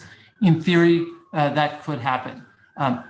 I'm not saying that the former president is whatever this residuum of executive privilege is, also assert that the appropriate thing for courts to do is a balancing test, like Judge Wilkins has raised questions about, and that requires, as part of that analysis, an inquiry into the nature of the legislative interest that may well parallel the 2205 factors. I agree that if a court concludes that there has been a valid assertion of executive privilege, even by the former, and that balancing is appropriate, that balancing of the qualified privilege would look at some of those same issues with respect to the congressional need. In a situation, please finish. In a situation, I was going to return. This is a related point, but you had asked some questions earlier about. How could it possibly be that the incumbent always wins when we have a statutory scheme that seems to envision that the former president can go to court to bring an executive privilege assertion? And there are a couple of arguments there that I think are important to consider. One is that the only statutory provision that expressly seems to contemplate a challenge by the former president in a circumstance where the incumbent has either decided not to invoke privilege or stayed silent is 2208 C2C. But the way that statutory provision works is it actually allows it requires the archivist to disclose if either of two things happen. Either the incumbent decides not to assert privilege or the incumbent does nothing. And it says if either of those two things happen, then the former can go to court to assert executive privilege. So it may well be that Congress was contemplating the former would go to court when the incumbent is silent. It doesn't necessarily have to be the case that Congress believed that a former could displace an affirmative determination by the incumbent. Except it might all. There are two different provisions. There are two different clauses in that statute, right? So yes. You're saying both of them mean the incumbent says nothing, but how can that be? Doesn't that render one of them superfluous? Yes, so there are, right, earlier, Judge Jackson, you had pointed to the second clause, which is, or by a court order in another action in any federal court. So I'm sorry, before you get to that, I'm talking about, it says, if incumbent president determines not to uphold the claim of privilege asserted by the former president, or fails to make the determination under this paragraph. I see. Yes. I just understood you to say that both of those somehow encompass only the scenario in which the incumbent president doesn't speak. But isn't the first one the incumbent president saying, I am not going to uphold this claim of privilege, I'm going to waive it. And then the second one is he's silent. Yes. So if I'm right about that, what do we do with the first one? And how is that consistent with what you've just said?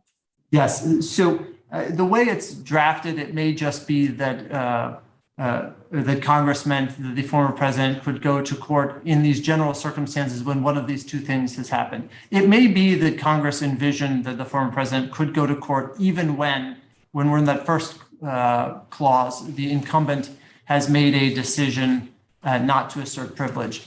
And that determination, I think, would be consistent with the general approach of the PRA, which was to leave executive privilege law where Congress found it. It was neither expanding nor contracting either president's rights to assert executive privilege. And so Congress was recognizing that a former president could go to court and make whatever arguments are available to the former president. It may well be that when you have a situation that the incumbent has made an affirmative decision not to assert, that the former's right to assert executive privilege is either non-existent or quite minimal. But that's something that Congress left to the courts to sort out.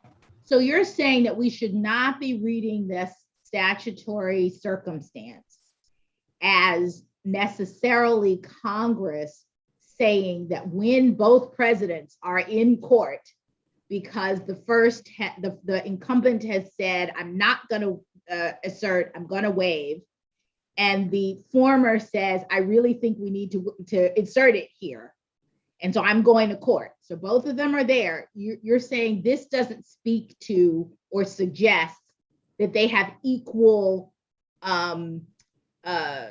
their position should be given equal weight by the court, and that we should just do the same balancing test we would do in another circumstance, as though the incumbent never said anything.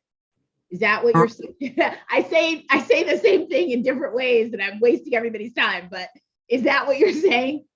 No, that is correct, Your Honor. I am saying that when they're both in court, it certainly is not equipoise where you look at both claims of privilege equally. Our view is that the incumbent's position is entitled to significantly greater weight. I was also making a point even a step further to say that the fact that the former can go to court doesn't even necessarily mean that the former can ever win in these circumstances where an incumbent has made an affirmative decision not to assert privilege. It may be that Congress left that as an open question. And as I said before, I think that's something this court would leave as an open question as well. Rather extraordinary. It seems rather extraordinary to go to the trouble twice of talking about these actions that a former president can bring, and for the Supreme Court to have expressly said in terms that the former president has an interest under executive privilege that can be enforced in court. It's said it in terms in that case,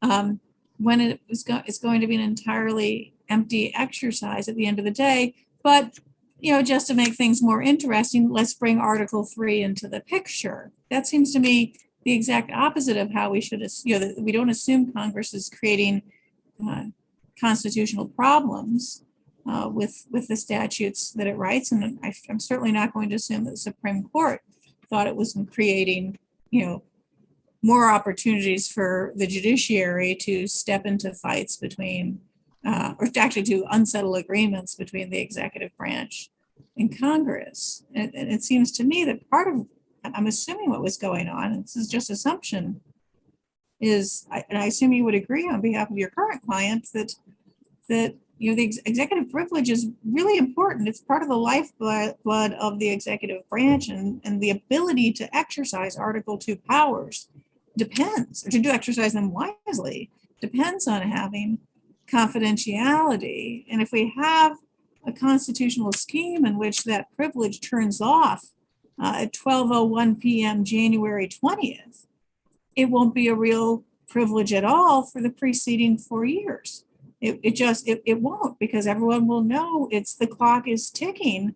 And, God bless the president who tries to get confidential advice on something imperative on January 19th, because everyone's going to know, well, tomorrow it's coming out. And so my sense is that the Supreme Court was not playing games and was recognizing that there has to be, the only way we can think to ensure that this executive privilege remains real and doesn't expire, it doesn't have a clock ticking on it the entire time, is to allow for some way of vindicating executive privilege that goes beyond the minute a president becomes a former president. And that's why they talk about it dissipating over time. And if that's what the Supreme Court was conceptualizing there. Maybe I'm all wrong, you can tell me that, but if that's sort of what they were concerned about there, I still haven't heard you or anyone address on Mr. Trump's side of the scale here that these requests are coming in pretty quickly on the heels of him having assumed the title of former president. And how does that factor in either into your defer to the executive analysis or the incumbent analysis or a balancing test? This administration and the executive branch takes very seriously executive privilege and understands the value of it. And there's no indication that this administration or prior administrations has willy-nilly disclosed privileged information where there's not a basis to do so. Many prior administrations have made determinations in specific circumstances like Watergate or the Iran-Contra affair or 9/11 that the administration is not going to assert what would otherwise be a valid executive privilege because of the circumstances of the case. And that's what's happened here with respect to the January 6th investigation. There are other requests that Congress is making for information from the executive branch right now where privilege is being asserted and the accommodations process is occurring, and this administration is not just handing over information to a supposedly friendly Congress, but the circumstances in this case are extraordinary and involving an attack on the Capitol and the events surrounding it. Right, but that sounds like a much more nuanced analysis than deferring because the decision is not irrational.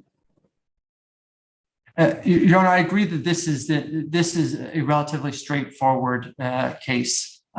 We think the court ought to avoid deciding the really difficult cases where a decision not to assert might be more questionable than the decision here. It's very difficult to figure out in advance what that test would look like, and it's difficult to say with certainty that a former president, in fact, can displace the judgment of an incumbent. And so our view is that that's an issue that ought to be left open for the hard case that follows and doesn't need to be resolved in this, comparatively more straightforward case. So suppose you have a congressional request for a former president's documents, and the former president says, "I'm not asserting privilege. Congress, you can have all of them." And the incumbent president says, "No, I think that that's not in the best interest of the executive. I assert privilege as to all of the documents," and Congress sues. We apply the same test in that case that you say we should apply in this case? No, for a couple of reasons. One, the incumbents' views, I think, are entitled to greater weight than the former's. Second, I don't think there's any indication in the PRA or in the executive orders that an incumbent's decision to assert executive privilege ought to be displaced by a former's decision not to assert executive privilege. The way they work is that if the incumbent asserts executive privilege, the document doesn't go out, and Congress could try to make arguments that it has a need for the documents, in which case, if Congress has an ability to bring that action in court, which is an open question in which we contest, but if they are allowed to bring that in court, they would have to satisfy the traditional balancing standard under the Senate Select Committee case. I was confused by, so in Judge Wilkins' hypothetical, I think Congress gets the documents, right? Or maybe they don't. The incumbent president is saying, I don't think we have an executive privilege issue. I'm going to waive. And the former president says we shouldn't do that. Under the way the statutes and the law works now, absent a court order, those records would go out, right? So there would be no basis for the Congress to be suing. No, my hypothetical was that Congress wants documents. The former president says you can have them. The incumbent president says, no, I'm invoking privilege. I see. And Congress sues, and we have to decide whether Congress gets the documents. I see. And so your answer to my question is that ultimately we would do the balancing like Senate Select Committee. We wouldn't just defer to the executive because we'd have to make the call as to whether or not Congress's need for the documents overrides the privilege, right? That's correct, Your Honor. It's a qualified privilege and can be overcome. And so the court would go through that exercise, assuming there was a basis for the House to go to court. And we would have a dispute between the branches in that situation. Correct. And so it's your position that there is no dispute between the branches here, and that's why we use a different test? That's correct, Your Honor. With respect to at least these first three tranches of documents, there is no dispute between the branches. There is a dispute between the presidents, the former and the incumbent, but in our view, the incumbent's position is given significantly greater weight than the former's, and therefore the traditional Senate Select Committee test is not appropriate in our view. My colleagues have any more questions? No. No. Thank you very much.